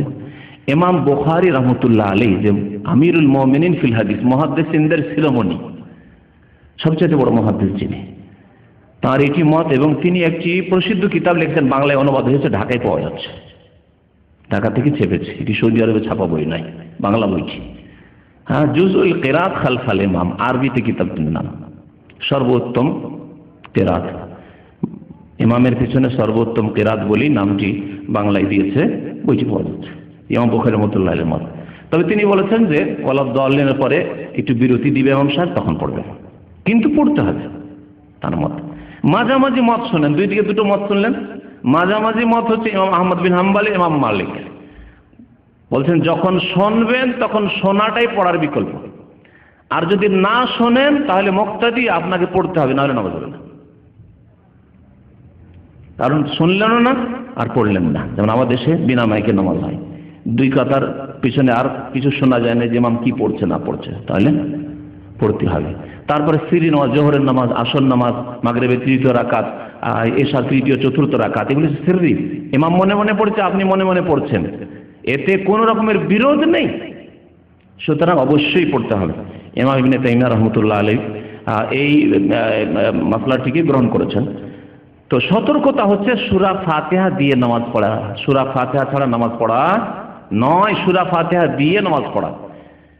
আজকে যদি সময় থাকতো বেশি তাহলে আমি উল্লেখ করতাম যে হানাফিদের বড় বড় আলেমরা তারা সূরা ফাতিহা পড়তে হবে এ কথা স্বীকার করেছে, তাদের একটা বড় লিস্ট আছে, কখনো ইনশাআল্লাহ সময় সুযোগ হলে শোনাবো। কিন্তু আমাদের প্রয়োজন নেই, এতটাই যথেষ্ট যে রাসূলুল্লাহ সাল্লাল্লাহু আলাইহি ওয়াসাল্লাম বলেছেন সূরা ফাতিহা ছাড়া নামাজ হয় না। আপনার নামাজের হেফাজত করতে চান কি চান? অবশ্যই চান। সুতরাং সতর্কতা এতেই আছে যে আপনি সূরা ফাতিহা পড়বেন, সূরা ফাতিহা ছাড়া নামাজ পড়বেন না। তারপরে গতানুগতিক নামাজ পড়তে অনেকে মাসলা শুনলেন, কিন্তু ওই যে ভুল অভ্যাস হয়ে আছে ওই অভ্যাসে থেকে যাচ্ছে না। বেশ কিছুদিন স্মরণ করে করে আপনাকে সূরা ফাতিহা পড়তে হবে, যাতে করে আপনার সংশোধন হয়ে যায়। তো হাদিস শোনাচ্ছিলাম, আরো হাদিস শোনেন, বহু হাদিস রয়েছে, একটি হাদিস নয়। আবু হুরায়রা রাদিয়াল্লাহু তাআলা আনহু হাদিস বয়ান করছেন, মান সাল্লা সালাতান, যে ব্যক্তি নামাজ পড়লো, কোনো নামাজ, সালাতান না কেরা, যে ব্যক্তি কোনো নামাজ পড়লো, সিরি নামাজ হোক, জেহরি নামাজ হোক, মুক্তাদি হোক আর ইমাম হোক, লাম ইয়াকরা ফিহা বিউম্মুল কোরআন, যাতে সূরা ফাতিহা পড়লো না, উম্মুল কোরআন পড়লো না, ফাহিয়া খেদাজুন, তা অসম্পূর্ণ। খেদাজ আরবি ভাষায় বলা হয় এমন গরু উটের বাচ্চাকে যা সম্পূর্ণ হওয়ার আগে মায়ের পেট থেকে নষ্ট হয়ে যায়,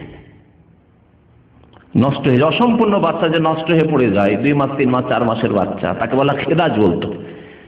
আরবি ভাষা আরবরা বলতো সেই যেমন আখদা জাতির নাকা, কারো স্ত্রীর পেট থেকে যদি অসম্পূর্ণ বাচ্চা নষ্ট হয়ে গেছে কেবল আখদা জাতির নাকা, খেদাজুন। তাহলে ওই বাচ্চা কোনো কাজে আসবে? 4 মাস 5 মাস 6 মাসের বাচ্চা, ওই রকমই যে ব্যক্তি সূরা ফাতিহা নামাজ পড়বে তার এই নামাজ কোনো কাজে আসবে না। এই হচ্ছে হাদিসের অর্থ।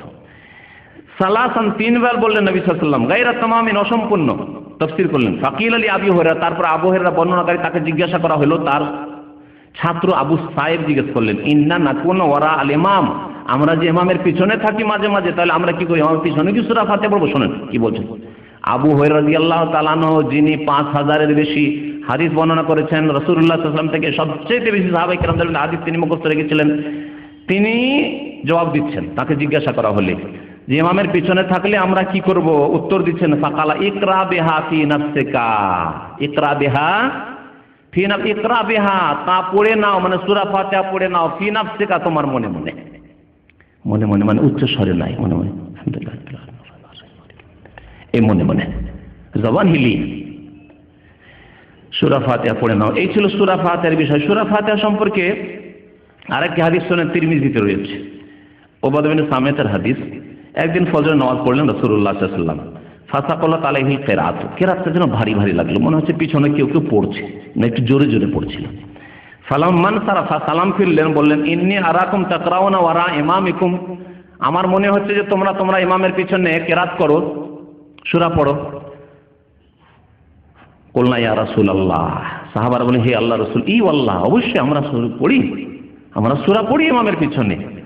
নবী সাল্লাল্লাহু আলাইহি ওয়াসাল্লাম কি বলেন, ফালা তাফআলু ইল্লা বিউম্মিল কোরআন, ইল্লা বিউম্মিল কোরআন, সূরা ফাতিহা ছাড়া আর কিছু পড়বে না। তাহলে সাহাবায়ে কেরামরা প্রথম দিকে হয়তো সূরা ফাতিহার সাথে অন্যান্য সূরাও পড়তেন, অথবা কেউ জোরে পড়েছেন, একজন পড়ছে আরেকজনের জোরে পড়ে, তো মনে হচ্ছে যে ভারী হয়ে যাচ্ছে, পড়তে পারছি না, এগোতে পারছি না, এরকম হয়। পরীক্ষা করে দেখে একসাথে 2জন 3জন পড়লে পরে খুব এই বাধা সৃষ্টি হয়, এটাকে বলা হয়েছে যে ভারী মনে হচ্ছে। ফালা তাফআলু ইল্লা বিউম্মিল কোরআন, তোমরা সূরা ফাতিহা ছাড়া অন্য কোনো সূরা পড়বে না, কারণ ফাইন্নাহু লা সালাতা লিমান লাম ইয়াকরা বিহা, কারণ যে ব্যক্তি সূরা ফাতিহা পড়ে না তার নামাজ হয় না। তাহলে সূরা ফাতিহা পড়তে হবে, তিরমিজির হাদিস। এখন আসুন আমিনের বিষয়, 8 নম্বর বিষয়। আমিন জোরে বলতে হবে না আস্তে বলতে হবে? আস্তে বলার হাদিস যঈফ, দুর্বল, আর জোরে বলার হাদিস হচ্ছে সহিহ। নবী সাল্লাল্লাহু আলাইহি ওয়াসাল্লামের সাহাবারা জোরে আমিন বলতেন। ইমাম বুখারী অধ্যায় কায়েম করেছেন, অধ্যায় নম্বর 111, বলছেন বাবু জাহরিল ইমাম বিত তামিন। এই অধ্যায় হচ্ছে যে ইমামও আমিন জোরে বলবে। মক্কাতুল মুকাররমায়, মসজিদে হারামে আর মদিনা মসজিদ নববীতে দেখেন তো ইমামরা আমিন শুনেন না, বাইরে থেকে শুনতে পাচ্ছেন, কারণ মাইকে আওয়াজ পৌঁছে যাচ্ছে। আমিন যে ইমাম বলছেন, ইমামের আমিনও শোনা যাচ্ছে। তো ইমাম জোরে আমিন বলবে আর মুক্তাদিরও জোরে আমিন বলবে। কালা আতা, প্রখ্যাত তাবেঈ আতা বলছেন, আমিন দুআউন, আমিন হচ্ছে দোয়া, আমিন মানে আল্লাহ কবুল করো। এই যে দোয়া করা হলো সূরা ফাতিহা, আল্লাহ তুমি কবুল করো।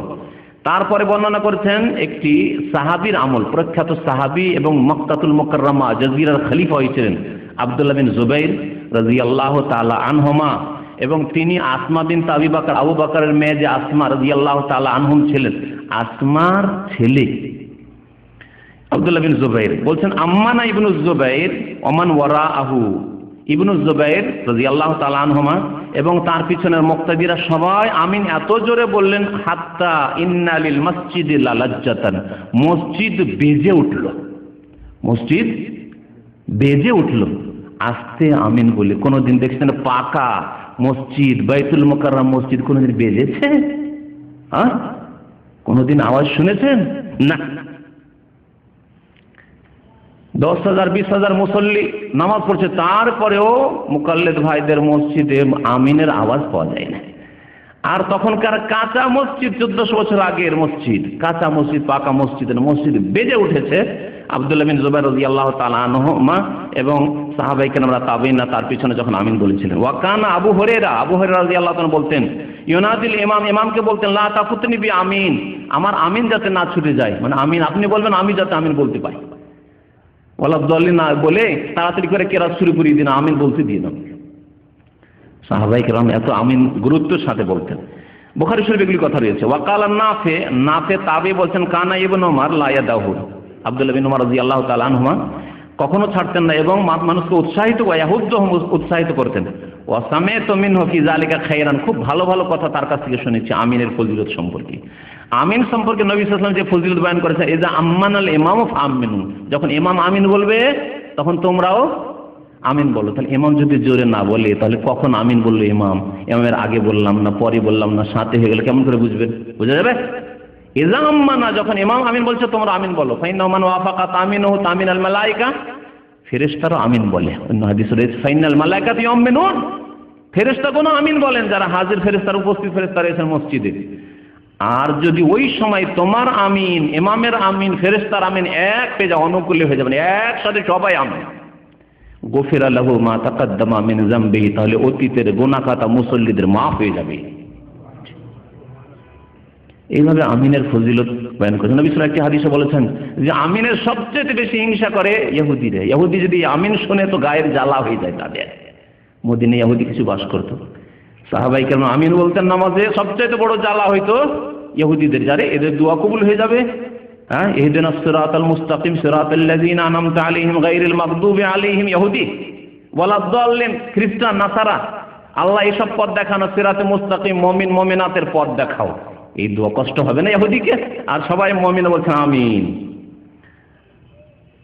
সবচেয়ে বেশি তোমাদের হিংসা করে ইহুদিরা তোমাদের আমিনের উপর। সুতরাং আমিন জোরে বলতে হবে যখন জোরে কেরাত হবে। হ্যাঁ, মনে মনে কেরাত আপনি মনে মনে পাঠ করছেন, যখন জোহরের নামাজ তখন মনে মনে আমিন বলবেন, তখন আমিন বলবেন, মনে মনে বলবেন। এই হচ্ছে সুন্নাত। আর একটি হাদিস রয়েছে, আবু দাউদে রয়েছে হাদিসটি, যেখানে রয়েছে রাফা বিহা সাউতাহু, আর দারকুতনিতে রয়েছে যেখানে রয়েছে মাদ্দা বিহা সাউতাহু। ওয়াইল বিন হুজর রাদিয়াল্লাহু তাআলা আনহু বর্ণনা করেছেন, সাল্লাইতু খালফা রাসূলিল্লাহ, আমি আল্লাহ রাসূল সাল্লাল্লাহু আলাইহি ওয়াসাল্লামের পিছনে নামাজ পড়লাম। ফালাম্মা কালা ওয়ালাদ দাল্লিন, যখন ওয়ালাদ দাল্লিন বললেন, কালা আমিন, নবী সাল্লাল্লাহু আলাইহি ওয়াসাল্লাম বললেন আমিন। আর আমিন আসতে মাদ্দা বিহা সাউতাহু, মাদ্দা মানে টান দেওয়া, আওয়াজ টান দিয়ে আওয়াজ, আমিন টেনে বললেন, তাহলে আমিন টানতে হবে, উচ্চস্বরে বলতে হবে। মাদ্দা বিহা সাউতাহু, দারকুতনি প্রথম খণ্ড 335 পৃষ্ঠাে রয়েছে। এখন আসুন রফুল ইয়াদাইন। আমিনের মাসলা হলো 9 নম্বর মাসলা হচ্ছে রফুল ইয়াদাইনের, মানে হাত তোলা। যদিও একটা হাদিসের তরজমাতে চলে যাচ্ছে। রফুল ইয়াদাইন কয় জায়গায় করতে হবে বলেছি? তাকবীরে তাহরিমায় করতে হবে, এটাতে সবার একমত রয়েছে, ইত্তেফাক রয়েছে। আল্লাহু আকবার। রুকুতে যাওয়ার সময় করতে হবে 2 নম্বর, রুকু থেকে ওঠার সময় করতে হবে সামি আল্লাহু লিমান হামিদা রব্বানা ওয়া লাকাল হামদ, তৃতীয় জায়গায়। আর 3 রাকাত অথবা 4 রাকাত বিশিষ্ট নামাজে প্রথম তাশাহুদ থেকে যখন উঠবেন আল্লাহু আকবার দিয়ে, তখন কি করবেন? আবার রফুল ইয়াদাইন করবেন। এই 2-1টি হাদিস শোনে, হাদিস এই মর্মে অনেকগুলি রয়েছে।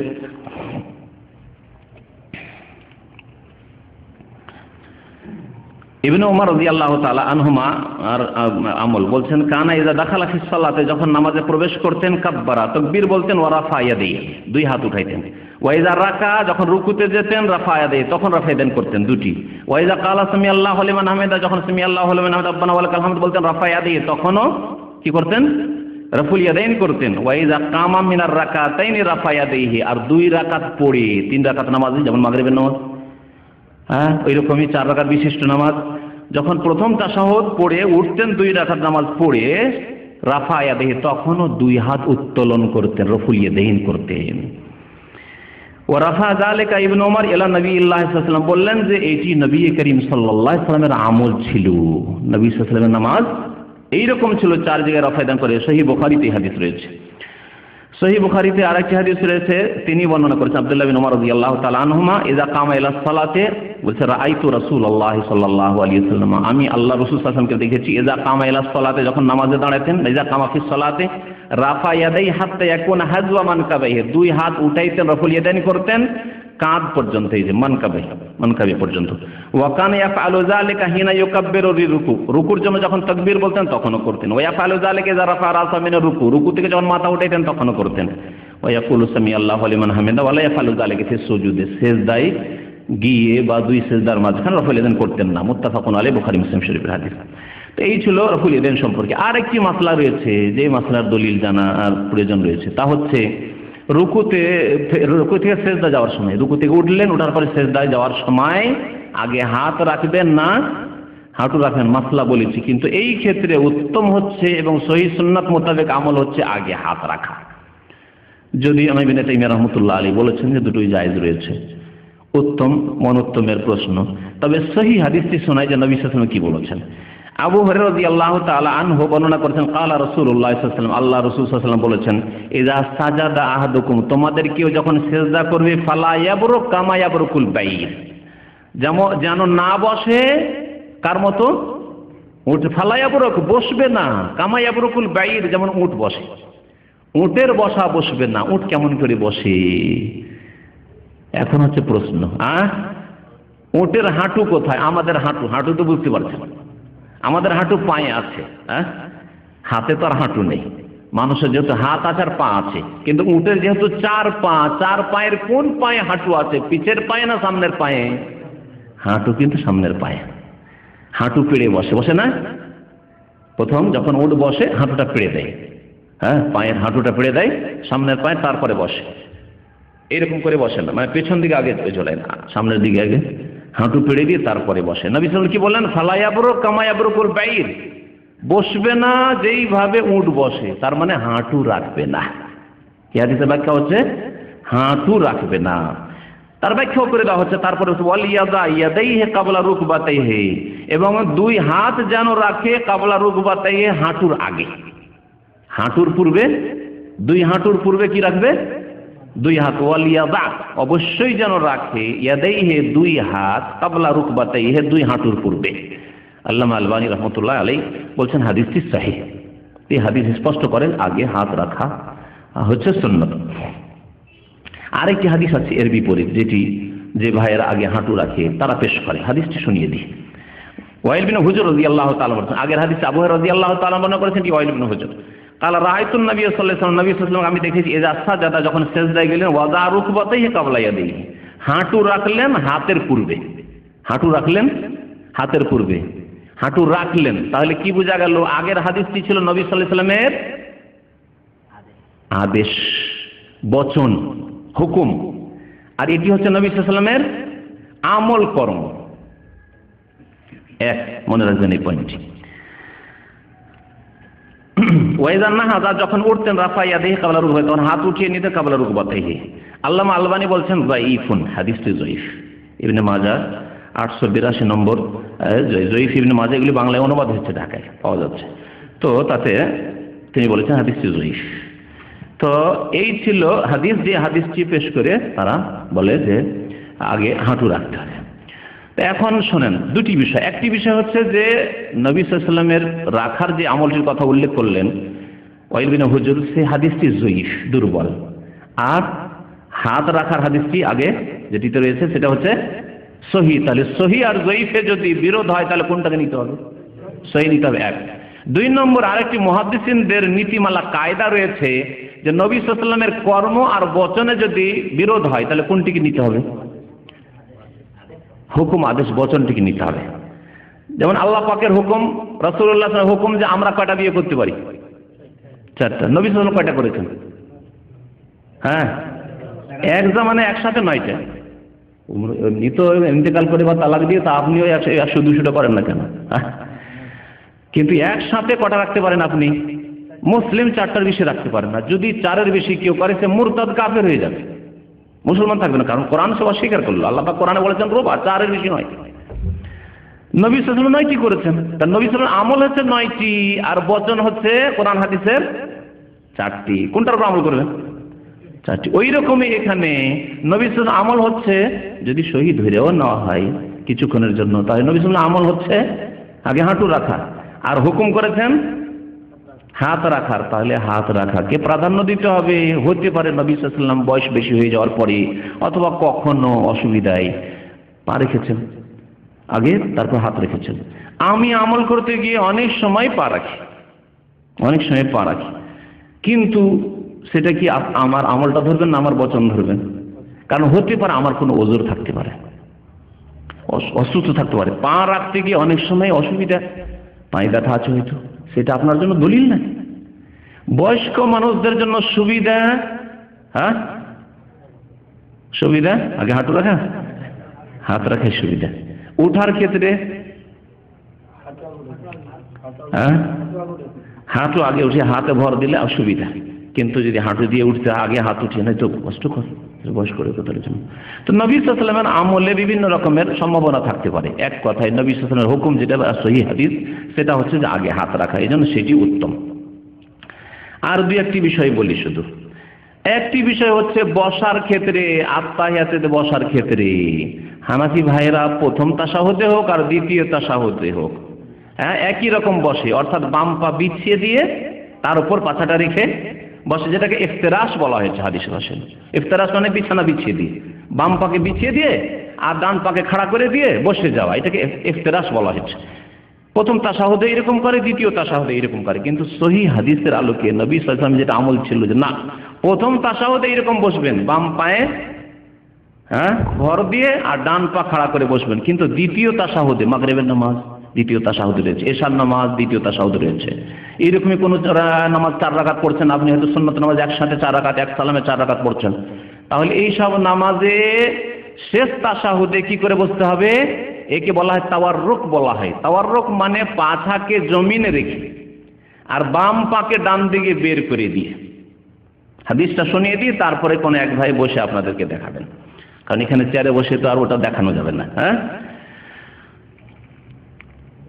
আবু হুমায়দ সাঈদী রাদিয়াল্লাহু তাআলা আনহু, হাদিস বুখারীতে রয়েছে, তিনি 10 জন সাহাবায়ে কেরাম মিলে একটি হাদিস বর্ণনা করেছেন। 10 জন সাহাবায়ে কেরাম মত পোষণ করেছেন যে না ঠিক আছে, এটি হচ্ছে রাসূলুল্লাহর নামাজ। বর্ণনা করে আবু হুমায়দ সাঈদী, কিন্তু 10 জন সাহাবায়ে কেরাম সবাই একমত পোষণ করেছেন যে এইরকম নামাজ আমরাও পড়তে দেখেছি। ফি আশারাতিন মিন আসহাবিন নবী সাল্লাল্লাহু আলাইহি ওয়াসাল্লাম বলে হাদিসটি বর্ণনা করা হয়েছে। হাদিসটাতে শেষ অংশটা বড় হাদিস, যাতে এই বিষয়টি রয়েছে, ওয়াইদা জালাসা ফির রাকাতিল আখিরাতে, যখন প্রথম রাকাতে বসতেন তখনকার এরকম, ফাইজা সাজাদা ওয়া যায়াদি গায়র মুফতারিসিন ওয়াস্তাকবালা বিআতরাফি আসহাবি রিজলাইল কিবলা, ফাইজা জালাসা ফির রাকাতাইনে, প্রথম 2 রাকাত পড়ে যখন বসতেন, জালাসা আলা রিজলিহিল ইউসরা, বাম পায়ের উপর ভর দিয়ে বসতেন, হ্যাঁ, ওয়া নাসাবাল ইয়ুমনা, ডান পাকে খাড়া রাখতেন, বাম পায়ে ভর দিয়ে, বাম পা বিছিয়ে দিয়ে আর ডান পা খাড়া করে পাছাটা বাম পায়ের উপরে রেখে, এটা প্রথম তাশাহুদে।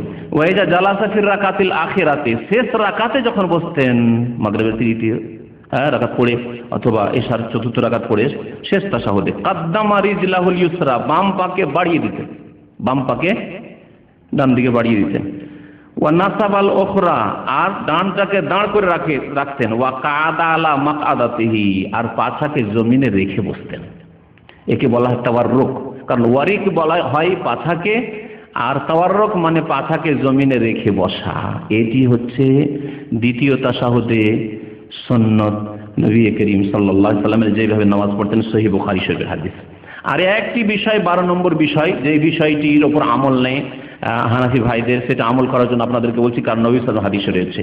তা হচ্ছে যে দুআয়ে মাসুরাই, আত্তাহিয়াত পড়লেন, দুরুদ ইব্রাহিমি পড়লেন, তারপরে একটি মাত্র দুআয়ে মাসুরা মুখস্থ আছে, তাই না? আল্লাহুম্মা ইন্নী যালামতু নাফসি যুলমান কাসীরা।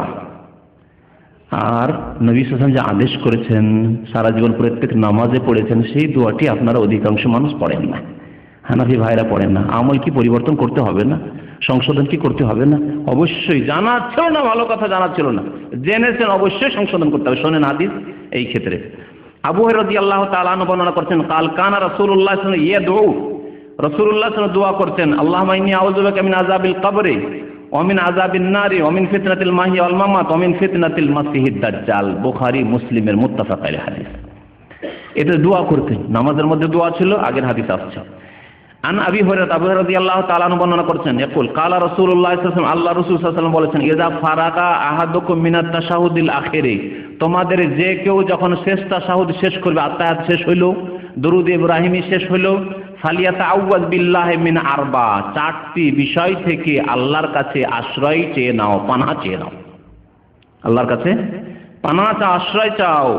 মিন আযাবে জাহান্নাম, বলো আল্লাহুম্মা ইন্নী আউযু বিকা মিন আযাবে জাহান্নাম ওয়া মিন আযাবিল কবরি ওয়া মিন ফিতনাতিল মাহিয়া ওয়াল মামাত ওয়া মিন শাররিল মাসিহিদ দাজ্জাল ওয়া মিন ফিতনাতিল মাসিহিদ দাজ্জাল। বিভিন্ন শব্দ দিয়ে এসেছে, 4টি থেকে পানা চেয়েছেন। আরেকটি রয়েছে, আরেকটু বাড়তি আছে 5 নম্বরে, অমিনাল মাসামি ওয়াল মাগরাম, আল্লাহ গুনাহ থেকে এবং ঋণ থেকে। তাহলে গুনাহ আর ঋণ যদি আলাদা আলাদা ধরতে 6টি বিষয় হয়ে যায়। মশহুর হচ্ছে এই 4টি। তো এই দোয়া নবী সাল্লাল্লাহু আলাইহি ওয়াসাল্লাম পড়েছেন আর ফালিয়াত আওয়াজ আদেশও করেছেন পড়তে। ফালিয়াত আওয়াজ, তোমরা 4টি জিনিস থেকে তাশাহুদের শেষে কি করবে? পানা চেয়ে নেবে। আদেশ করলেন রাসূলুল্লাহ সাল্লাল্লাহু আলাইহি ওয়াসাল্লাম নামাজে, আর এই আদেশ পালন সারা জীবন করলেন না। কেমন নামাজ পড়লেন তাহলে? এইজন্য আল্লামা নাসিরুদ্দিন আলবানী তার নবী সাল্লাল্লাহু আলাইহি ওয়াসাল্লামের যে নামাজ বাংলায় ছেপেছে বইটি, তাতে বলেছেন যে এই 4টি জিনিস থেকে পানা চাওয়া ওয়াজিব। 4টি জিনিস থেকে পানা চাওয়া ওয়াজিব। আল্লাহ পাক রব্বুল আলামিন আমাদেরকে সহিহ হাদিস মোতাবেক নামাজ আদায় করার তৌফিক দান করেন। আল্লাহ পাক আমাদের যেন গুনাহ খাতা মাফ করে দেন, আমাদেরকে নেক আমলের তৌফিক দান করেন। আল্লাহ পাক আমাদের গোড়ামি যেন শেষ করে দেন। আল্লাহ পাক আমাদেরকে যেন হক পর্যন্ত, সত্য পর্যন্ত পৌঁছার তৌফিক দান করেন। আল্লাহ নামাজের ক্ষেত্রে, অন্য ইবাদত বন্দেগীর ক্ষেত্রে, আকীদা আমল বিশ্বাসের ক্ষেত্রে, যে কোনো আমলের ক্ষেত্রে আল্লাহ যেটি হক, যেটি সত্য, সেখান পর্যন্ত প্রত্যেক মুসলিমকে পৌঁছার তৌফিক দান করো। আল্লাহ আমরা তোমাদের কাছে হক, তোমার কাছে হক চাই। আল্লাহ ইয়া আরহামার রাহিমিন, আল্লাহ তুমি আমাদেরকে হকের সন্ধান দাও। আল্লাহ আমাদের গুনাহ খাতা তুমি মাফ করে দাও। আল্লাহ আমাদের ভুল ত্রুটি মাফ করে দাও, এবং সত্য যেখানে আছে সেখান থেকে আমাদেরকে সত্য গ্রহণ করার তৌফিক দান করো। আল্লাহ তোমার নবী সাল্লাল্লাহু আলাইহি ওয়াসাল্লামের মতো আমাদেরকে নামাজ আদায় করার তৌফিক দান করো। আমিন। সাল্লাল্লাহু আলা নবিয়িনা মুহাম্মদ ওয়া আলা আলিহি ওয়া সাহবিহি আজমাইন।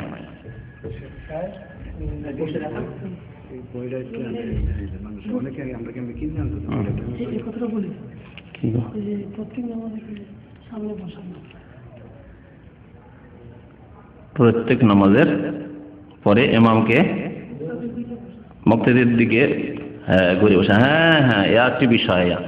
হানাফি ইমাম সাহেবরা সুন্নতের খেলাফে এখানে আরেকটি কাজ করে কি, একটু কাছে বসবে। সোজা হয়ে বসেন, একটু কাছে হয়, একটু কাছে, সামান্য একটু কাছে ডান দিকে। এর মধ্যে আবার ওদের যারা বেরলবি, তাদের এক শিরকি আকীদা ঢুকানো আছে। আটরসি মাইজ ভান্ডারি, যারা নিজেদেরকে সুন্নি আহলে সুন্নাত বলে, কিন্তু ওরা ওই কবর মাজার পূজা করে। ইন্ডিয়া বাংলাদেশে বেরলবি রিজভি যারা, তাদের ইমামরা ডান দিকে একটু কাছে, আর বলে যে নামাজের কিবলা ছিল কাবা, আর মোনাজাতের কিবলা হচ্ছে গৌসুল আজম বড় পীর, ইরাক। তাহলে যদি ভারত বাংলাদেশ থেকে একটু ডান দিকে কাত হন, তাহলে কিবলা কি হবে মোনাজাতে? বাগদাদ শরীফ, আব্দুল কাদের জিলানীর মাজার। এই শিরকি আকীদা নিয়ে মোনাজাত শুরু করে। সুন্নত হচ্ছে নবী সাল্লাল্লাহু আলাইহি ওয়াসাল্লাম আকবাল আলাইনা, ওই দলিলটি নিয়ে আসা হয়নি। 12টি বিষয় নিয়ে এসেছে। আরো বলেছি এজন্য যে বেশ কিছু বিষয় রয়েছে যেগুলোতে ভুল ত্রুটি রয়েছে। নবী সাল্লাল্লাহু আলাইহি ওয়াসাল্লাম যখন সালাম ফিরতেন, আকবাল আলাইনা বিওয়াজহিহি, আমাদের দিকে তার মুখমণ্ডল ফিরিয়ে বসতেন। আর বসার উত্তম তরিকা হচ্ছে এটি। নামাজ শেষ হয়ে গেল, এখন মুখমণ্ডল সোজা হয়ে আপনার সামনে বসতে। আপনার সামনে থেকে যদি কাছে, আমরা মাঝে মাঝে কাজে ব্যস্ত থাকি, কম্পিউটারে কাজ করি, একটা লোক দেখা করতে এসছে আর কম্পিউটারের কাজই যদি করতে থাকি, শুনছি ওর কথা, কিন্তু কাছে মাইন্ড করে না, হ্যাঁ করবে না। কিন্তু যদি সোজা, যেমন একটা লোক সাক্ষাৎ করতে, হ্যাঁ বলেন কি, খুশি না, আমার দিকে মনোযোগ দিয়ে কথা শুনছে। তো নবী সাল্লাল্লাহু আলাইহি ওয়াসাল্লাম পুরো চেহারা ফিরিয়ে বসতেন মুক্তাদিদের দিকে সালাম ফেরার পরে। এইভাবে বসতে হবে। তারপরে যেগুলি জিকির আজকার রয়েছে, তসবিহ রয়েছে, সেগুলি করবে। মোনাজাত না, সম্মিলিত মোনাজাত না। এই ক্ষেত্রে উত্তম হচ্ছে বারবার ইশারা করা, যেমন হাদিস দ্বারা আছে। কিন্তু এই ক্ষেত্রে অত শক্ত হওয়ার প্রয়োজন নেই। আল্লাহর নাম যেখানে যেখানে আসছে সেখানে যদি উঠায় বা একবারও কেউ উঠায়, তো এই নিয়ে তর্ক বিতর্ক করবে না, কারণ এই বিষয়টি অত স্পষ্ট নয় যত হয়তো অনেকে মনে করছেন। এই জন্য বাড়াবাড়ি না করে এই ক্ষেত্রে, কারণ এই ক্ষেত্রে ছোট ছোট একেবারে ছোট মাসলা নিয়ে অত বাড়াবাড়ি করার দরকার নেই। এতে নামাজে এমন কোনো যায় আসে না। তবে যেখানে আল্লাহর নাম আসবে সেখানে যদি ইশারা করে, তো এটি ভালো। আত্তাহিয়াত যতক্ষণ পড়তে থাকবেন, তাশাহুদ ততক্ষণ ইশারা করবেন, এটি হচ্ছে উত্তম। আরও যারা সহিহ হাদিস মোতাবেক নামাজ পড়ে, তারা এইভাবেই নামাজ পড়ে। কিন্তু যদি কেউ 1-2 বার উঠায়, তো আশা করি আমাদের অসুবিধা নেই। কারণ হয়তো মনে করছে যে না, বারবার উঠালে মনে করছে যে হয়তো আমার ডিস্টার্ব হবে নামাজে, কিন্তু এমন কিছু নাই। এটি হচ্ছে বরং নবী সাল্লাল্লাহু আলাইহি ওয়াসাল্লাম জবানে দোয়া করতেন এবং ইশারা দিয়ে দোয়া করতেন, যেমন হাদিসে ইয়াদউ বিহা হাদিসে আছে। ওইটি কি মহিলা পুরুষের নামাজে কোনো পার্থক্য নাই, গত সপ্তাহের আগের সপ্তাহের বক্তব্যে বলা হয়েছে। আর বিস্তারিত আলোচনার জন্য যে যে পয়েন্টগুলিতে তারা বলে যে পার্থক্য আছে, সেই সম্পর্কে আলোচনা করতে হলে একটা দীর্ঘ আলোচনা, কমপক্ষে 1-1.5 ঘন্টা আলোচনার প্রয়োজন আছে। কোনোদিন ইনশাআল্লাহ করব। কোনো পার্থক্য নেই। তবে আজান ছাড়া, মহিলারা আজান দিবে না। তারপরে লাইনে দাঁড়ানো, কতগুলি জিনিস রয়েছে সেগুলো রয়েছে। কিন্তু নামাজের ক্ষেত্রে, বসা বসির ক্ষেত্রে, হাত বাঁধার ক্ষেত্রে মহিলারাই শুধু সুন্নতি নামাজ পড়বে, আপনারা সব ভুল নামাজ পড়ে জয়ীফ নামাজ পড়বেন, এমন কিছু না। আপনারা বুকের উপর হাত বাঁধবেন আর মহিলারাও বুকের উপর হাত বাঁধবে। আপনারা সুন্নত মোতাবেক যেমন পাছাটা উঠিয়ে একবারে পুরো সেজদা যাচ্ছেন, ওই রকমই তারাও করবে। আপনারা যেমন হাতটাকে উঠিয়ে থাকছেন, এটা বকরির বাচ্চা যেমন যেতে পারতো এরকম করে, তেমন মহিলারা করবে। আমাদের মহিলারা একবারে চেপে বসবে এরকম করে। নবী সাল্লাল্লাহু আলাইহি ওয়াসাল্লাম কুকুরের মতো হাত পেড়ে বসতে নিষেধ করেছেন নামাজে। মহিলারা কুকুরের মতো হাত পেড়ে নামাজ পড়ে, এটি নবী সাল্লাল্লাহু আলাইহি ওয়াসাল্লামের নাফরমানি, বিরোধিতা করা, নিষেধ করেছেন নবী সাল্লাল্লাহু আলাইহি ওয়াসাল্লাম। এরকম তো এইগুলি পার্থক্য নেই, এই পার্থক্যগুলি মহিলাদের নামাজে নেই। তারা পাছা উঠিয়ে সেজদা করবে, তারপরে আপনার হাতটাকে যেভাবে আপনারা রেখে নামাজ পড়ছেন সেইভাবে পড়বে, এইভাবে নয় বিছিয়ে দেবে না হাতকে। ওয়ালা ইয়াফতারিশ ইফতিরাশাল কালবি, কুকুরের মতো করে বিছাবে না, নবী সাল্লাল্লাহু আলাইহি ওয়াসাল্লাম হাদিস। তো 12টি বিষয় যেহেতু নিয়ে আসে, তাতে 1 ঘন্টা শেষ হয়ে গেছে, বুঝতে পেরেছেন। সুতরাং কথা যেন লম্বা না হয়ে যায়, সেই জন্য বাকি মাসলা মাসালা ইনশাআল্লাহ তাআলা, নারী পুরুষের নামাজে পার্থক্য নেই, যেগুলি পার্থক্য তারা করেছে সেগুলি ইনশাআল্লাহ সহিহ হাদিস মোতাবেক কোনো একদিন আলোচনা করবো ইনশাআল্লাহ খুব তাড়াতাড়ি।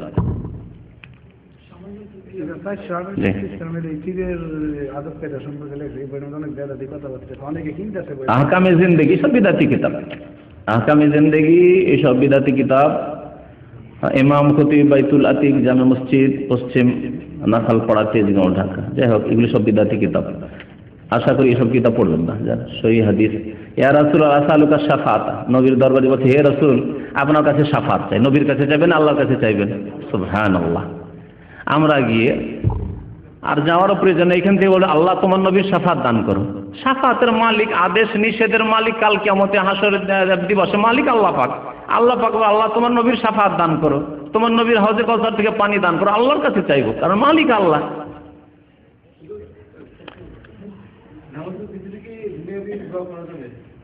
নামাজের ভিতরে দোয়া কোথায় করবেন? সেজদায়। ফরজ নামাজে সেজদার তসবিহ আর হাদিসের দোয়াগুলি যথেষ্ট। আর নিজের ভাষায় দোয়া, যদিও বেশ কিছু ওলামা বলেছেন, এখানকার ওলামারা এই ফতোয়া দিচ্ছেন যে নফল সুন্নত এগুলোতে করতে পারেন আপনি, যদি আরবি জানা নেই এমন কিছু চাইবেন, তবে নামাজের বাইরে করলে ভালো কথা। কারণ সাধারণ মানুষ আজকাল যদি বলেন নামাজের মধ্যে বাংলায় দোয়া, অথচ তাদের মাযহাবে রয়েছে যে ফার্সিতে তাকবীর দেওয়া যায়। যারা আপত্তি করবে তাদের নিকটে আল্লাহ বুজুর্গ বার্তার আস দিয়ে নেওয়া শুরু করা, ওটা তো বলিনি। যদি ফেকার কেতাব নিয়ে এসে খুললে বয়ান করি, তো আমাদের আজ যেসব আলেম ভাইরা আছে একমত হবে, আর না হলে তাদের একমত হইতে হবে, যদি না হয়তো কিতাব খুলে যে ইমাম আবু হানিফা রাহমাতুল্লাহ আলাইহির নিকটে আল্লাহ বুজুর্গ বার্তার আস বলা যায় যাচ্ছে। ইরানিরা ফার্সি ভাষা দিয়ে নামাজ ছাড়তে পারে। কথা হচ্ছে যদি তারা যদি এটা করতে পারে, তো বাংলা আর ফার্সিতে কি পার্থক্য আছে? কোনো পার্থক্য নাই। ফার্সি শুধুমাত্র ইরানের ভাষা, আর বাংলা বাংলাদেশের ভাষার উপরন্ত পশ্চিমবঙ্গের ভাষা, আসামের ভাষা, লন্ডনে গোটা মহল্লা এলাকা বাঙালি আর বাঙালি হয়ে আছে, মিসফালে বাঙালি আর বাঙালি হয়ে আছে। তো বাংলা ভাষায় কারো হবে যায় হবে না? আল্লাহ মহান এই কথা বলে নামাজ শুরু করা। কথা হচ্ছে যে না, ওগুলো শুরু করতে বলছে না, কিন্তু দোয়ার ক্ষেত্রে সেজদা, দোয়ার ক্ষেত্রে হচ্ছে দুইটি, একটা হচ্ছে সেজদা আর আরেকটি হচ্ছে আত্তাহিয়াত দুরুদের পরের জায়গা। এই জায়গাগুলিতে নিজের নামাজে, নফল নামাজে, তাহাজ্জুদের নামাজে আপনি দোয়া করতে পারবেন, যদি মনে করেন যে আমি কিছু চাইবো, আরবি জানছি না আমি।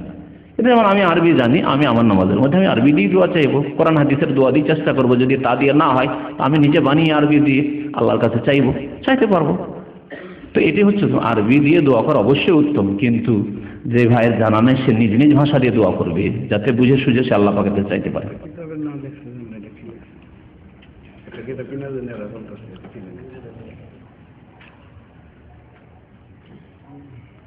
বিদাতি কিতাব দেখেন না, এই পুস্তকখানা তরিকাতের ইমাম আওলাদের রসুল সৈয়দ আহমদ কবির রেফাই এত বড় বিদাতি ছিল যে এই রেফাইর কথাই উল্লেখ করা হয়েছে যে মদিনায় এসে যখন একটা কবিতা পড়ে দুরুদ পড়লো, তখন নবী সাল্লাল্লাহু আলাইহি ওয়াসাল্লাম কবর থেকে হাত বেরিয়ে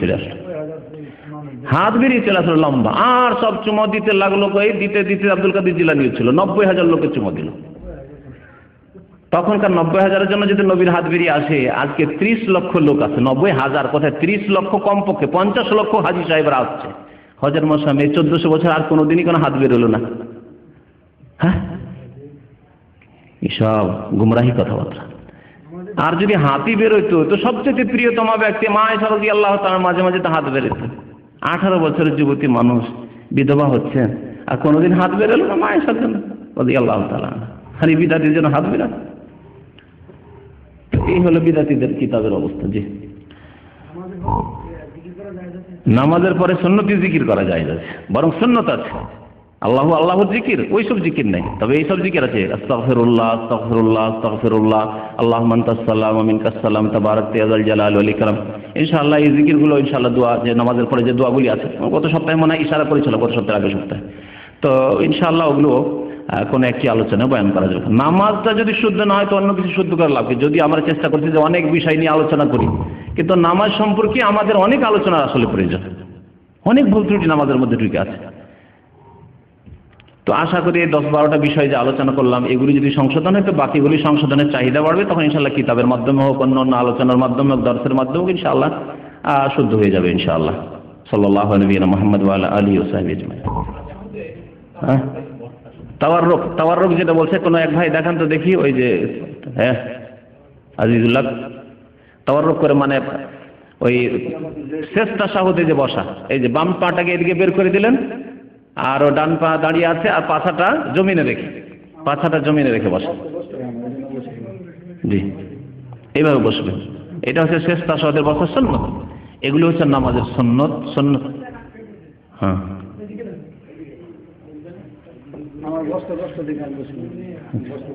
না না, ওইটা পাটা ফেলে দেবেন, ওইভাবে বসবেন, কিন্তু পা ফেলে দেবেন। আচ্ছা আচ্ছা, কারো অসুবিধা থাকলে কোনো অসুবিধা নেই, সুন্নত, এটি সুন্নত, অসুবিধা নেই, পড়া যাবে। তসবিহ পড়ার পরে সেজদাতে অন্য কোনো দোয়া যদি পড়তে যান, তসবিহ পড়া, সুবহান রাব্বিয়াল আলা, সুবহান রাব্বিয়াল আলা, সুবহান রাব্বিয়াল আলা পড়ার পর পড়বেন আপনি অন্য দোয়া। জি, কি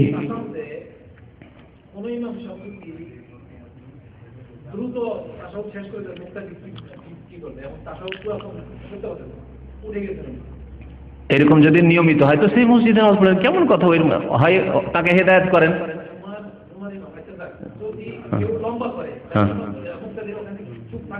না না, অন্য দোয়া পড়তে থাকবে, মেলা দোয়া, রব্বানা আতিনা ফিদ দুনিয়া হাসানাহ ওয়া ফিল আখিরাতি হাসানাহ ওয়া কিনা আযাবান নার, যালামনা নাফসানা। হ্যাঁ, প্রথম তাশাহুদে দুরূদ পড়তে পারেন। কোন কোন রিওয়ায়াতে আছে সাহাবে কেরাম দুরূদ পড়তেন। এজন্য সাইফ ইবনে বাজ লিখেছেন যে যদি প্রথম তাশাহুদে সময় পায় তো দুরূদ পড়বে, কারণ দুরূদ একবার পড়লে 10 বার আল্লাহর রহমত নাযিল হয়। নবীর প্রতি দুরূদ, অসুবিধা নেই, পড়বে।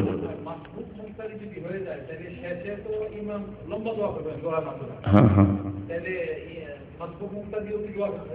দোয়া করতে পারে, সমস্যা নেই, দোয়া করতে পারে, দোয়া করার ক্ষেত্রে এটা দোয়া করতে পারে, কোনো অসুবিধা